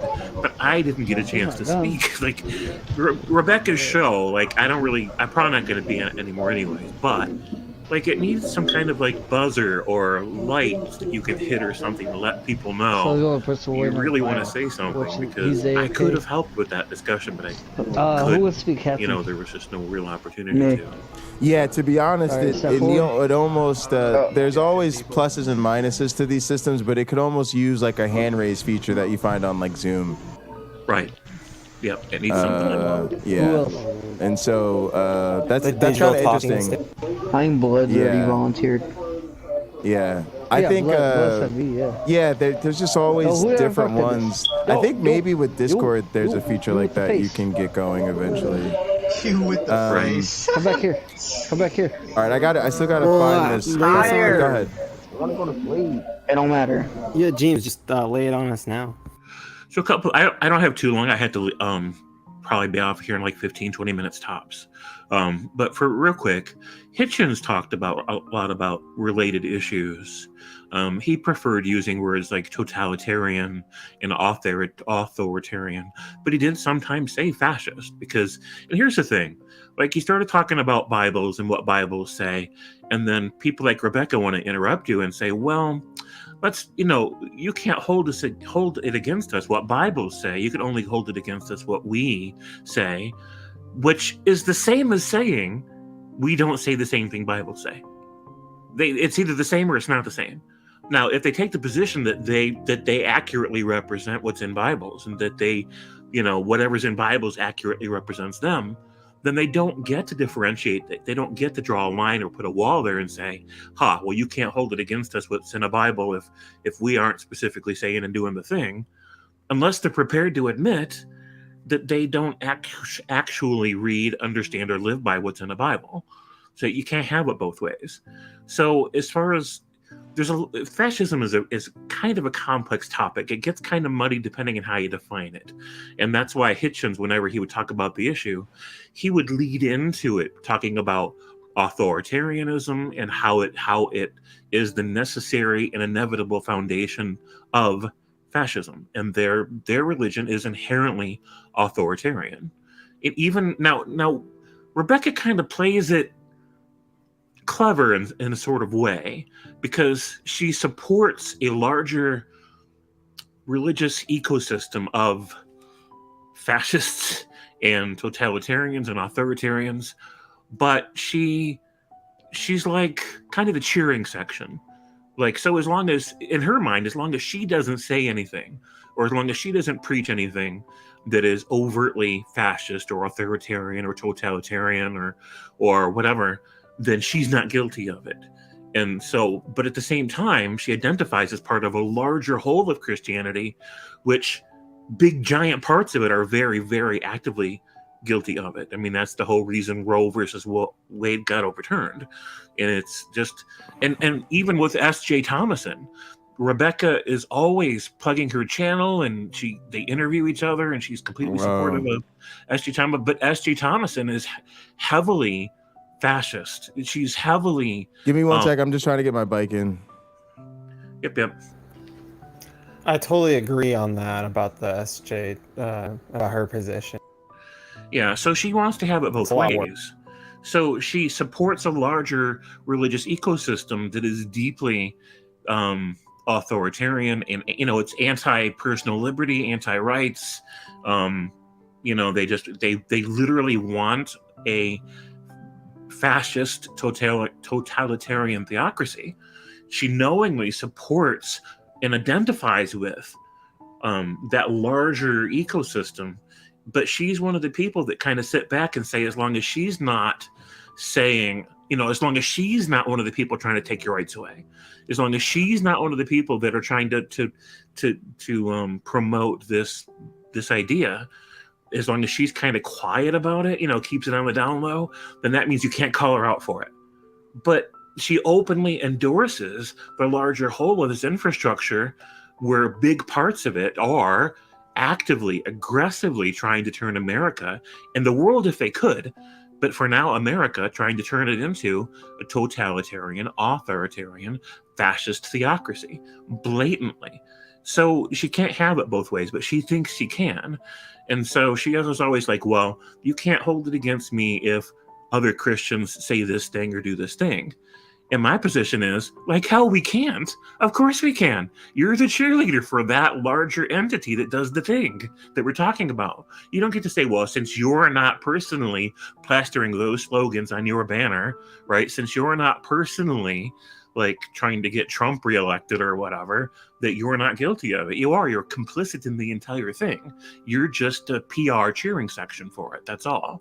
So that's like the gist of the point that I wanted to make. And Cameron Bennett said in the chat, S.J. Thomason is trash. And I recently just discovered S.J. Thomason, and just one of the worst. She's a horrible human being. She's absolutely. And that's the thing. Rebecca needs to decide, does she want to differentiate herself from that and separate herself from that, or does she want to continue to endorse it and support it and identify with it? And I've made this point with other Christians before. I'm like, look, every time, even the Jimmy Carters of the world. Now, Jimmy Carter is a great man as far as I'm concerned. He's out there and he's doing a lot of wonderful works in the world, and he's not, he's not a Trump supporter. He's not trying to create a theocracy. He's not none of that shit. But at the same time, without realizing it, he's supporting the larger. James, give me 1 sec. Guys, give me 1 sec. I gotta grab a charger from my tablet here. No worries. Yeah, it is kind of the problem with just liberal Christians in general. It kind of makes me think, like, if you were a Nazi in 1935, that's fine. But if you're still a Nazi by 1939, there's some problems there, right? Like, you need to find a new slogan, a new group to identify with. And it also reminds me of that quote from Martin Luther King Jr. talking about the moderate white Christian, or I don't know exactly what his phrasing was, but his problem wasn't exactly with the radicals, it was with the larger group that's complicit with that action or and she's undertaking. complicit with the larger structure that is openly fascist. So she changes her definition of Christianity based on the moment. If she needs and all the Christians that I know of do that. So in one particular context, if they think that the strongest position for them to take is to say, look, there are this many billions of Christians in the world, we can't all be crazy, that whole argumentum ad populum bandwagon fallacy, then all of a sudden we're all Christians, right? And if there's an atheist in the room they need to debate a point against, they're all part of a big brotherly organization of brotherly love and sisterly love, and they're all one big happy family, right? And they're all oppressed, by the way. But then when the atheist leaves the room and they no longer have to put out this front, now they're not all one big happy family. Now, all those other churches are wrong and they're going to hell because they got the wrong version of the message, but we're one of the special true ones. They flip-flop constantly on what is and isn't a Christian, who is and isn't part of the larger Christian body. So, in certain contexts, Rebecca will identify herself as part of the larger Christian body. But the moment you start talking about what big, giant parts of that larger body do, oh, well, I'm not part of any of that. I'm like, yeah, you are. It's like, explain to these people. It almost feels like a form of dog whistle. Well, would you say that's what she's doing? Elaborate on that a bit for me. Well, the whole thing with dog whistling is that you use phrases and terminology that relays the underlying subtle message that people who are spreading it aren't always necessarily in the loop about, or like they have some of the political leanings, but again, it's not going all the way to the extreme. But it's like a signaling for people listening who are more extreme that they can basically identify and be in agreement with the more liberal position. Sure. That's an element of what's happening, absolutely. And my thing is, I'm like, look, if you wave the Christian banner, the big giant cross, the word Christianity across it, whether it's literal or just as a metaphor, if you stand underneath that banner, if you stand upon that platform and you do PR work for the banner, you do PR work for the platform, for the name, for the label, for the general religious theme, then you are complicit in whatever that larger structure does, even if the larger structure does things that you specifically don't agree with. You're complicit. You're helping them accomplish it. If you go out there and you do a bunch of good deeds, you start a charitable organization, and you create this idea in society that, wow, look, Christians are great. They're invested in the community. They're invested in humanity. They're out there doing good deeds. Man, I sure do love that whole Christianity thing. Those people are awesome. We need more Christians in the world. If you create that kind of, or if you help maintain that kind of an attitude in society where people are so supportive and endorsing of Christianity because they see it as this force of good in the world because they're ignorant. If you do that, then what happens is the worst versions, the S.J. Thomasons of the world, the some of the other more insidious figures that we see in the news sometimes. I can't think of their names offhand, but then what happens? Say S.J. Thompson is like moderate compared to some of these extreme. Right, there's even worse ones than S.J. So what happens is, let's be clear. There's a genocide being called for LGBTQ plus members. Of course, there is. It's gotten to that level of extreme. Sure, it has. I mean, they know that they're the sole driver, as a cultural phenomenon behind all the LGBT youth suicides every year. They know. They know that they're driving constant children and young adults to suicide, and others even more close to that with the amount of stress that they cause them.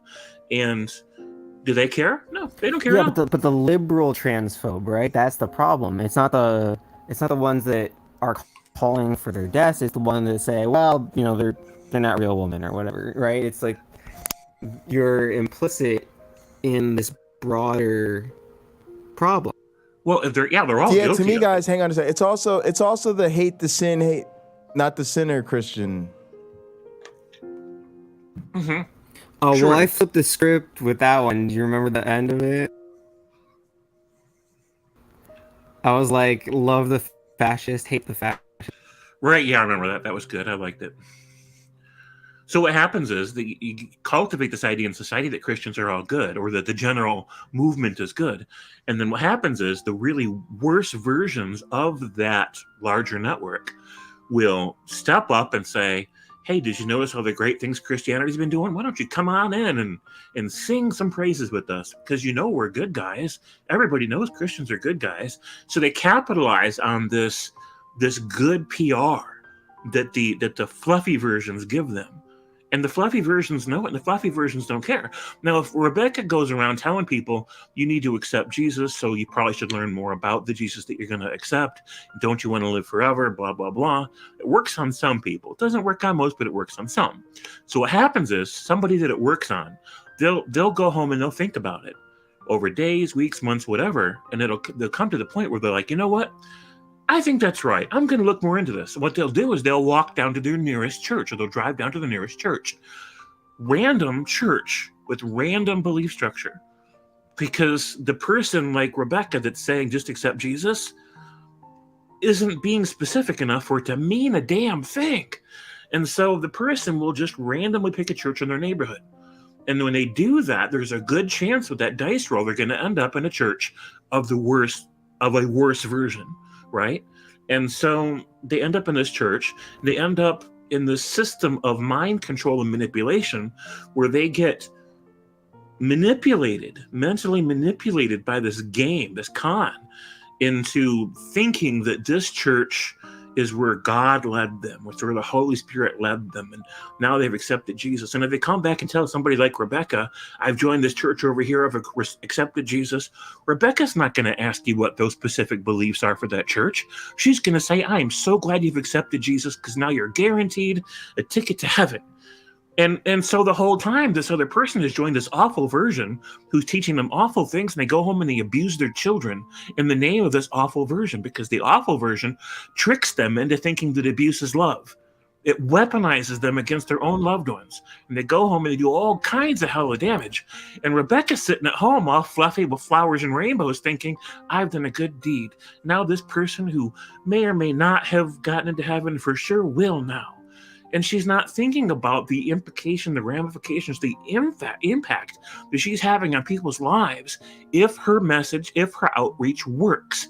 She's not taking responsibility for what random church that person's going to pick when they go home and they think about this, and then they go looking for a church to satisfy the very, very vague conditions for getting into heaven that Rebecca sold them on when she did her outreach. She's not accepting responsibility for any of the damage that causes, including the ripple effect of how many youth will end up killing themselves, literally killing themselves, because of the pressures that they have at home, because of the stupid cult religion that their parents joined, because of stupid people like Rebecca saying, it doesn't matter which church, just join one.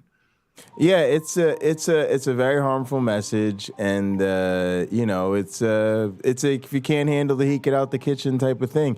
Cameron asked, do you guys feel like Rebecca can be effective to bring on the fence people to Jesus? I don't think that what she does is probably that great. I'll put it to you this way. I don't know if what she does on YouTube is that great for evangelism. I think she may be a great evangelist, like in her personal life or in her whatever.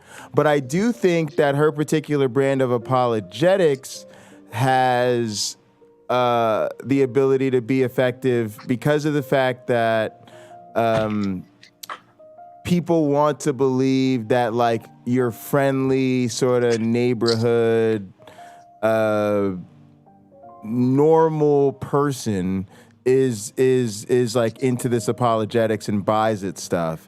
And I think she almost gives more legitimacy to the scholars than vice versa, right? Because I don't think anybody really cares about the intellectual side or what the philosophical arguments are. I don't think they're really into that.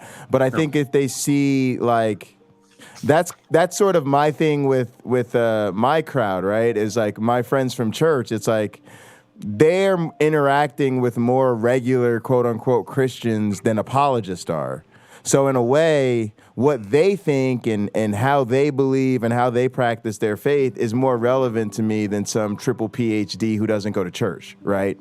Right. And so I think Rebecca, as the type of, at least who we imagine is the type of Christian who raises a Christian family and goes to the church and starts her stuff by singing a hymn and reads the Bible, and it might be her Sunday school teacher, right? She's putting over intelligent design and, you know, capturing Christianity and all the others. And so, yeah, I think there's, so I think her effectiveness is, sorry, to answer the question, is not as an evangelist with her content, but ironically as a very effective apologist, although she might be an evangelist in her real life. What do you guys think? I think she's effective as a friendly face. Yeah. Go ahead. Yeah, and I was just going to mention like the stark difference between evangelism and apologetics. I think the latter is mostly about maintaining believers. Right. And then the former is, you know, entirely an emotional appeal, it seems, or largely that. How much do you think of it is identity? Like for my family, right? It's and I don't, identity seems like the weird, like in other words, I hate to say this about my family, but like I don't think their theology is that great, right? Because I don't think they spend any time thinking about the matter seriously, or at least not that they share with me, right? It's more like the God is good all the time, and all the time God is good, so of course you should be a Christian and Jesus is love, right? Right. And so for them, it's like being a good person. Like my mom wrote me this thing and it was like, it talked about how she wants to be like a woman of her word for God, right? And then the whole thing she described about her identity actually had nothing to do with God at all, or the Bible or any of that. It was just like the salutation to the dear leader at the top, and then humanism all the way down to the bottom, right? Right. So to your point, for people like that, like they don't, my family does not know what this stuff is. I've had to like try to explain to my mom very awkwardly what apologetics is, only so I can explain what counter-apologetics is, which is really weird because it's like trying to talk to your mom about her faith only so you can tell her you make fun of it on the internet.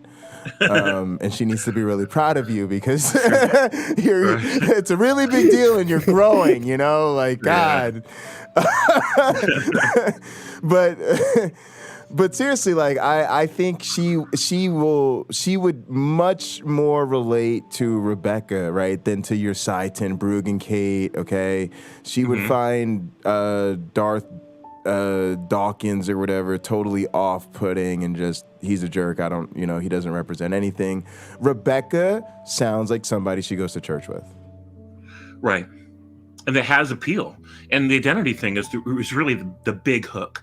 You know, if you get somebody in life that's emotionally raw and overwhelmed, and they feel empty or worthless or disgusting because of the way that they've been raised or because of some terrible mistake they've made in life, and they can't seem to shake the stigma, and they just want to feel like they've been cleansed and refreshed and renewed and all of that, so they can feel good about who they are. Christianity has this narrative that plays upon that psychological mechanism, that psychological need of those very vulnerable people, and it preys upon them. Like Absolutely. And so my thing is with that, and this is hard because again, for me, it's very personal, right? It's very counter-apologetic against my mother or against my grandmother. Sure. And it's that's just as bad, because I hate to say it, they're the real suckers, right? Like, to me, my grandfather, right? Both my grandparents retired from like very real jobs. My grandfather was a longshoreman. My grandmother was a dispatcher at the police department, and they cleaned businesses in their spare time and whatever else, right? Yep. And instead of like, retiring and like living somewhere nice and getting the hell out of the hood and, like letting my mom help take care of them and playing golf or something, they're like, spending most of their retirement fund to keep the lights on at their, dying congregation, and the building's way too large for the congregation, right? And so they're the true believers who visit the sick and wash the feet and do the school supply drives for the kids and all that stuff, right? But they give and they give and they give, and it's all to this, sort of false cause, right? And it's sad to me. But to me, like, you have to be willing to do the counter-apologetics, because if you really want to save these people from religion, the fastest way, in my opinion, to get them away from it is to help them realize that it's just not true. Yeah. Well, I mean, I was stuck in that whole culture until Dark Matter 25's video about the Great Flood shook me from it. I watched that and I was like, damn. Now, talk to me about this, because I found this community sort of after I was already converted, and I felt really alone in my sort of struggle. But I'm finding more and more people who actually say YouTube or the content creators did actively play a role in their deconversion, whereas for me, it was more like support after abuse. What about you, Lena? Well, the first thing I always had doubts growing up, but I grew up in the church, and I was pretty devout, I would say. Like, I was about it, I was a Jesus freak, and I remember going to mission trips, and I go to the church, at least twice a week, and then we moved from the Chicago area to California, so that was like a really big change for me, and I saw the Christians in California were not exactly what I was expecting, for the Christian values that I was expecting. It was very cliquey and just not great. So there was a lot of doubts that I already had, about the Old Testament and flooding and sin and suffering. And so I ended up taking this apologetics course that was taught by my small group leader. So like, this was like really big for me. I was actually super excited for it. I was like, finally, I'm going to be able to prove to people that God exists. I'm going to go out and I'm going to evangelize. I'm going to have my arguments in defense, and I'll be able to convince my dad and all this, And I went into it, and I took the class, and at the end, I was just dumbstruck. I was like, these are so bad. Every single one was, and I didn't need to look at any videos or anything yet at that point. Lena, that was actually me with weed. These are illogical. Like, we had some dare shit or whatever in my school, and I literally started looking up weed because I thought I could do like a better job of keeping my friends who were starting to smoke pot from doing it. And it was like the most wrong I had ever been about anything. Like, I was like, like, I remember, you never forget the feeling in life the first time you were really, really confident and strong, and maybe even making fun of people who didn't believe like you believe, and then you came to realize you were wrong about that thing. Yeah. And I actually think that was a very It was the start of that important process. Yeah. All right, go ahead. I'm gonna keep going, but yeah, that's what it triggered, that memory, that feeling. Yeah, and it's definitely like a sudden experience of just like, not quite, pulling the wool off your eyes, but just starting to realize that like you might have been duped, and that level of doubt for Christians is like sin. You don't go there, right? You don't doubt that far. And we had started we watched one debate on YouTube. I think it was William Lane Craig and Hitchens, which was not one of the best, philosophical debates by any measure. Wait, which ones was this? Hitchens versus who? This was Hitchens and William Lane Craig. Oh and yeah, I thought that was a Hitchens big one for just me. That was a big destroyed him. debate for me. Yeah. Yeah, and we actually watched that in the apologetics course, and oh really? Of course, my small group leader sides with William Lane Craig. Yeah, and it was really interesting because I felt like almost a double agent. I felt like I was sitting in this class thinking like, what did I just watch? Like that was the first Atheist, and it just like blew my mind. And then my small group leader is like not getting it, and like I had to sit through the rest of that class, and there were so many times where I wanted to like keep questioning and keep pushing like the bizarreness of it. Like one of the worst ones was the Euthyphro dilemma, right? And literally I just got the answer, oh, it's circular. Like God is good and good is God, and don't ask more about it. And so that is what launched me into YouTube. What's that called? The Euthyphro dilemma. Euthyphro? I've never heard that term. Oh, that's classic. You gotta pull that up real quick. And it's just, and it ends in God is good all the time. Well, so the dilemma is the whole, if God is perfect, it goes through the omni traits, right? If God is all loving, here, pull it up. Who, me? I'm trying to fight people right now.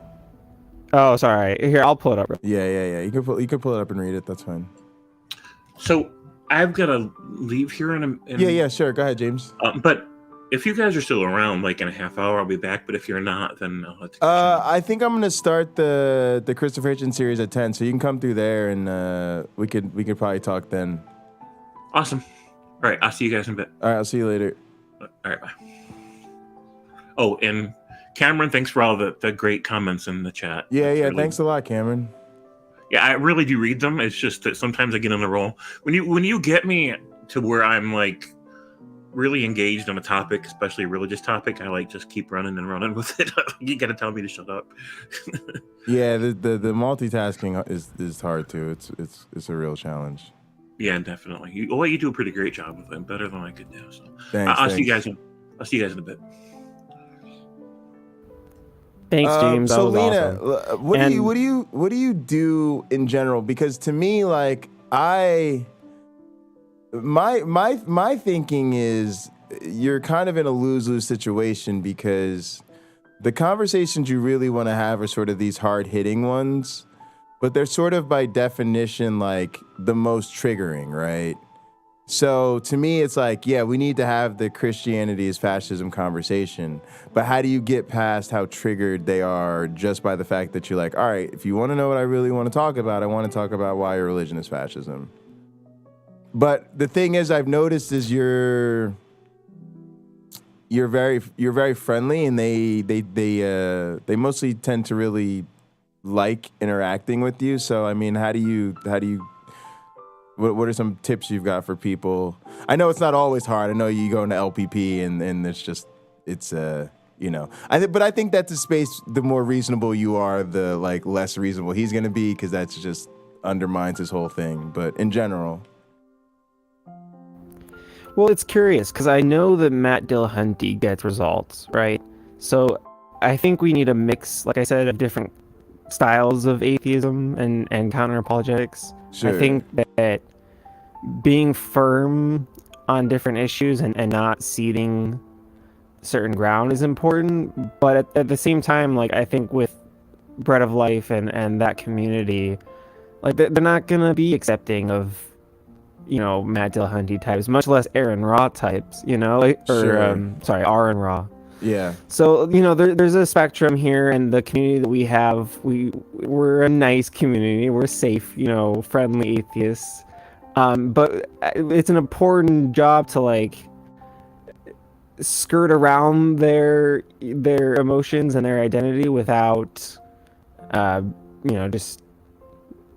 we're still atheists at the end of the day. I don't know. None of their arguments are compelling, so we can be nice about different interpretations of the Bible or different like odd concepts, but at the end of the day, none of it adds up. Right. It's tricky. I mean, honestly, I was gonna ask James, like, what do we do about Rebecca? Like, I don't really know what the solution is. I go and I go back. I think. God. I was just gonna say, I think the reason why Matt Dillahunty is effective, it's not that he's effective to the people he's arguing with, right? I have a feeling like most of the people he argues with just see him as like an ass or whatever, and don't respond well. Right. But it's the people who watch the show, right? And so maybe we just need to focus on the audience and not worry too much about these I think that was suck up apologists. If you go to the, did you watch the Pine Creek Trent Horn debate? No, I think maybe I asked you about this. I don't know, maybe I haven't, or maybe I did. I don't think I did. I haven't watched Pine debate. Creek up until. But yeah, he basically he to your point, he basically focused on talking to Trent Horn's audience. Like I heard, like he did a like a afterward stream, and some of the people that were critiquing Pine Creek, like they called him and say, hey man, like good job, but like maybe I'd have done this differently or whatever. I disagreed with a lot of the people that were critiquing him because they were critiquing him, telling him how he could have been more effective at debating Trent Horn. And so they weren't giving him bad advice. He's not a debater, right? So they were just giving him some standard, like, be more effective at debating advice. But I was like, no, the brilliance of the way he did it was not being a debater, therefore not caring what people think of his debate form.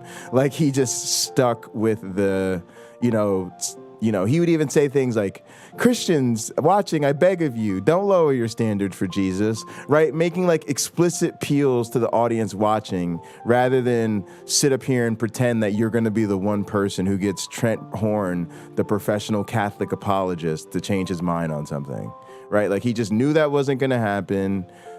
He wanted to do the flying man. He did a really thorough job of, you know, doing the whole flying man thing effectively with Trent Horn, and then tying it to getting the audience to not lower their standards. So I often think of it that way. I have very little hope for these apologists, almost none. To be honest with you, I just think, and politically, I think the same thing, right? I think the point of political conversation is almost done to me. Right? You are dealing with people who only respect power. That's it. So the more you talk, you're just doing them a favor. What they want you to do is have a conversation so they can go, oh, yeah, you said some really great things today. I'm going to go home and think about that. And then they're going to vote the way they've been voting, or believe the way they've been leaving, or behave the way they've behaving. Because, again, in their worldview, hey, they heard you out. They were nice to you. They had the conversation, right? That makes them an incredibly reasonable person. And so it's like, look, and you've said this, right? Like, you're only going to get the rights you fight for.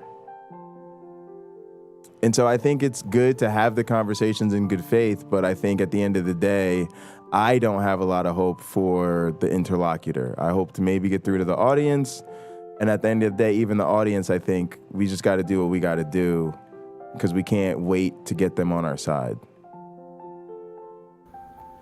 Yeah, I agree with all of that. And to tie it back into the earlier conversation, I think maybe not half, but part of what the atheist YouTube community did for me in my deconversion wasn't just the atheist side, it was the Christian side, and seeing how bad these apologists were. So it's almost like, let them beat themselves up. Yes. You know, you don't have to...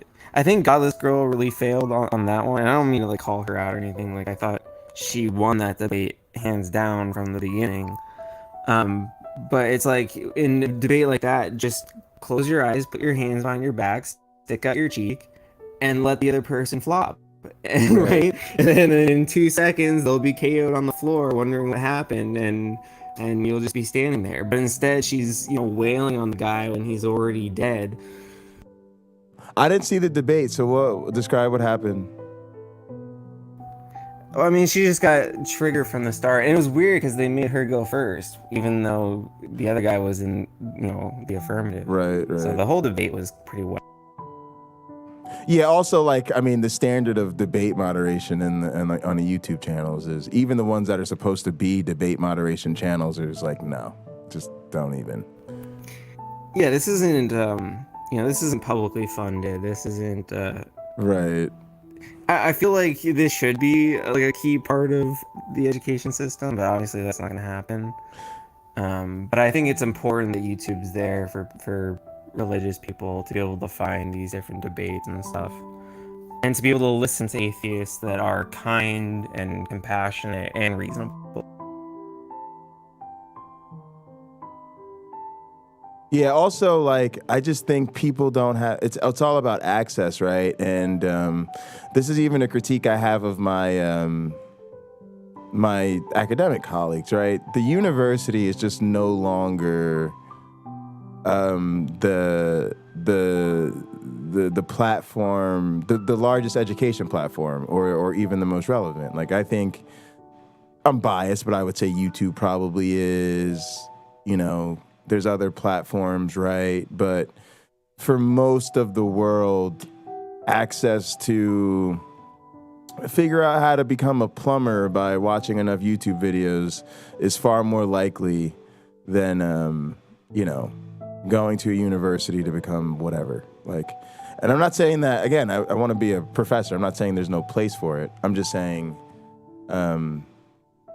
people should wake up, and I think this is, I'm preaching to the choir because I'm talking on YouTube, but I'm just saying there's a lot of people in academia who don't get this, right? They don't get that, like, people are learning from videos. A lot of that's having a really profound influence on them. Influencers and content creators have a lot more influence on people than scholars and research does, and they just kind of need to go with the times. But yeah, go ahead. We don't have to go on about that. YouTube is free. There you go. That's the number one thing. That's it. There you go. YouTube is free and it's in your pocket, right?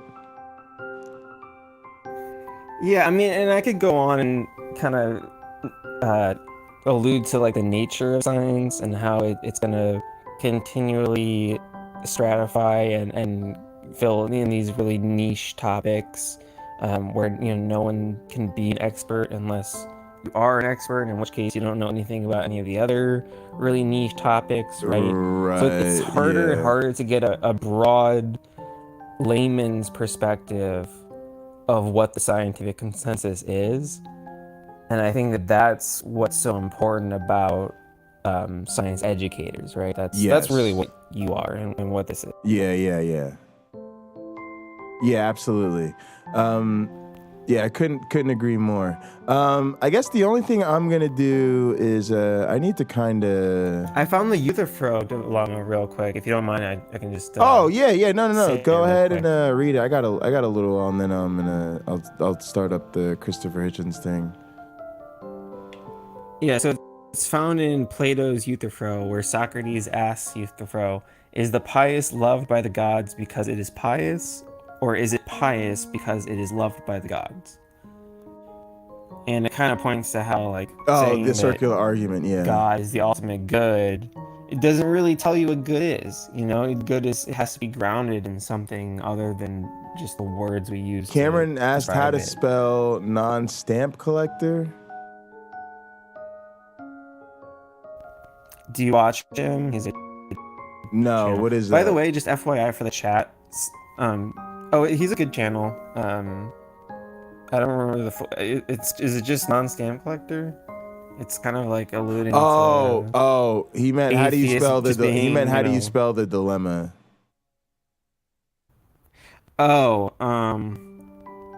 EUTHYPHRO. That's the guy's name. Euthyphro. But I was just gonna say real quick, FYI for the chat, I'm on my phone, so I can't see the messages while I'm live. But I'll definitely. So that's what I was wondering about. Yeah. So do you have a computer setup you can call in from? No, I'm sorry. I wish. You just do the phone thing. Do you always call in from your phone? Yeah. Because I'm just wondering, you always sound fine, then I'm wondering, like, why does it not sound good in the restream? But it might just be a setting or something. I think it's a restream setting. They do they do a lot of processing to try to make people's voices sound better on their phones, but it usually just sounds better without the processing. It just ruins it. Yeah. Also, sometimes do you have a hope so. headset? Sometimes the headsets help. But yeah, we deal with the That same I things could in the probably PlayStation buy. chats. Yeah, sometimes the headsets they help a lot. Yeah, sweet. All right. Can you Go ahead. I was just gonna say if you had a recommendation for a cheap one, but I'll take a look. I'll see if I can find one. Did anyone have any questions in the chat? Not really. Just something wired. Usually, like just something with a built-in mic. Usually, they're all pretty decent. Okay, cool. If you've heard of the company before, it's probably better. Doesn't have to be like Apple, but it could be RCA or whatever. Sony. Oh, I just killed the guy. Whoops.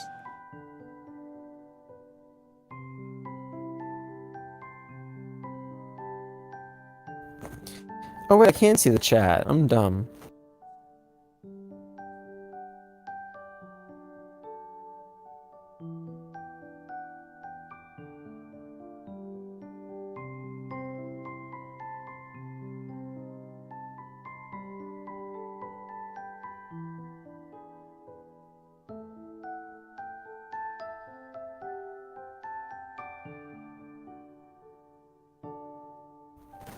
I think Rebecca is probably effective on bringing people to the fence somewhat.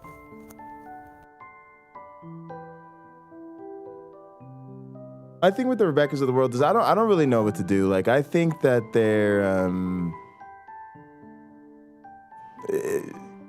it's weird. So I do think there's value in having friendships with the other side, right? I'm the pot reform leader who was friends with the chief of police, right? And we used to be friends with the other side, and in politics, right? In politics, there's a crowd called politicos, and it's the politicos on both sides. We're all at the same social functions. We're all at the same dinners, right? So it's kind of all in the same club. But I do think what bothers me about the whole thing really is more the thing with James. Like trying to make somebody who's stating an opinion or their thoughts about what you do, and then sort of using that to be like, well, now I'm mad at you, right? Or almost like, I don't want to be friends anymore because you said this mean thing about my faith. That bothers me, right? Especially because I do. She has a lot of influence in this community. I was just gonna jump. But go ahead. I was just gonna say, like, there's a difference between being on a one-on-one call with someone and then being in like a group chat with 16 people. Like, if you're gonna be talking in that, have your point and have it really to the point and succinct. And I think that'll help us with our branding. You know. Yeah.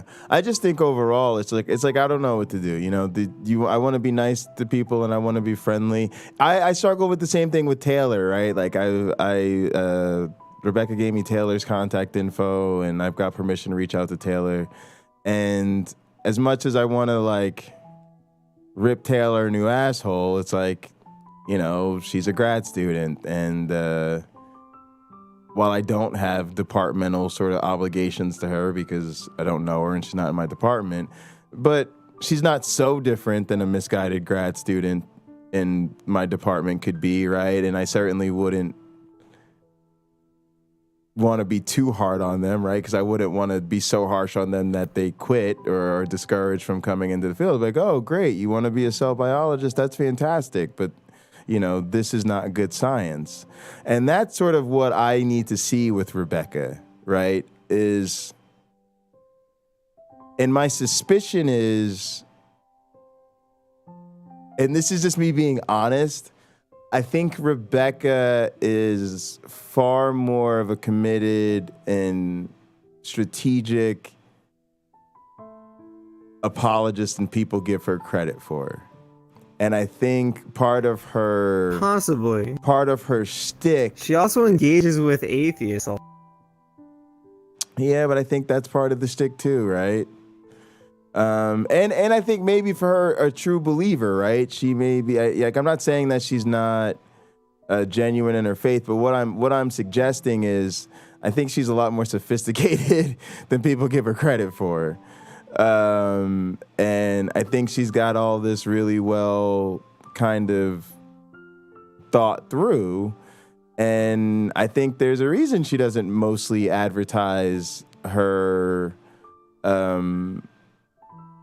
her Examining Evolution channel on her Bread of Life channel, because she wants Bread of Life to be her, look, I'm Rebecca, the friendly theist.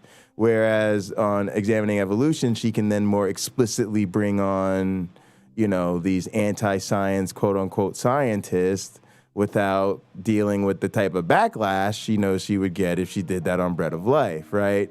So when you see that type of thing, you got to go like, no, this is a person who's playing the game, right? And you got to realize this sort of milk and cookies housewife thing is part of the shtick, right?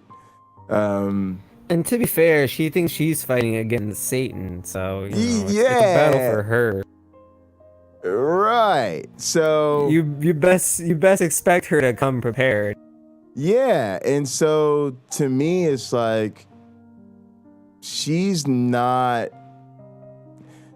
where she's at, right? Like, in other words, what I want to see is, if I have some conversations with her, can I help her understand how what she's been, you know, buying into and promoting isn't good science, and, you know, come on, Rebecca, you can do better. I'll try it. It's interesting. I'll try it more so that people see me try it in good faith, not because I think it'll be effective. I think she knows this and she's committed to this dogmatically.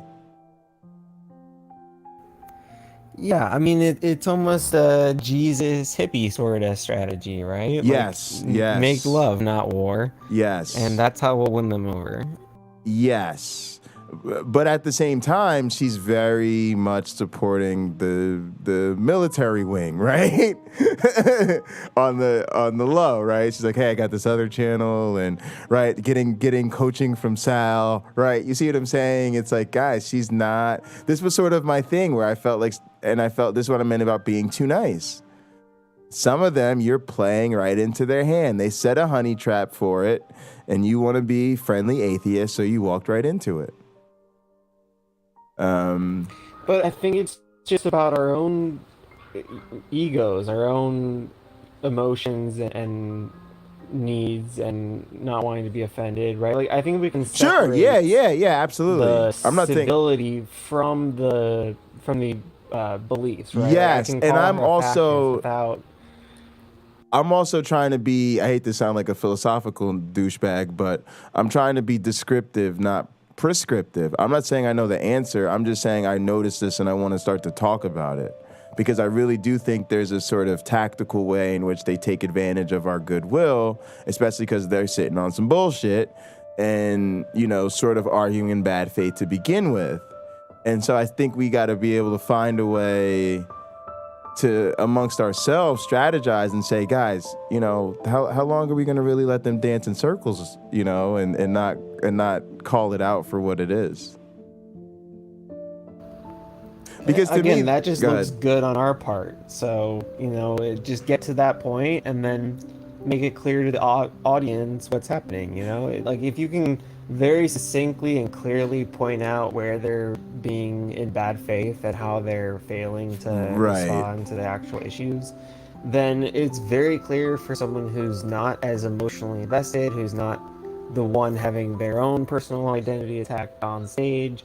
You know, they can sit back and look at it and see how, okay, yeah, the atheist position's kind of making some sense.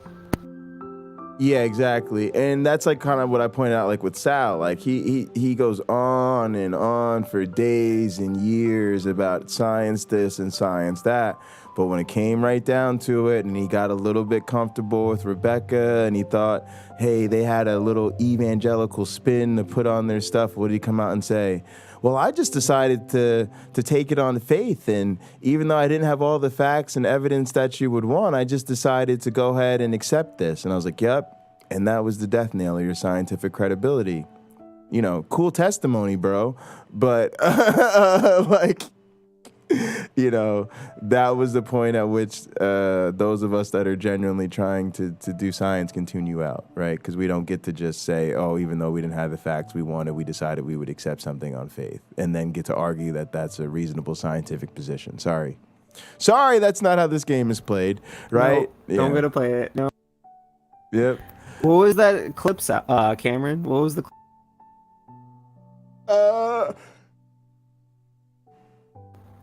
Did you get to see that clip? I don't. Let me look.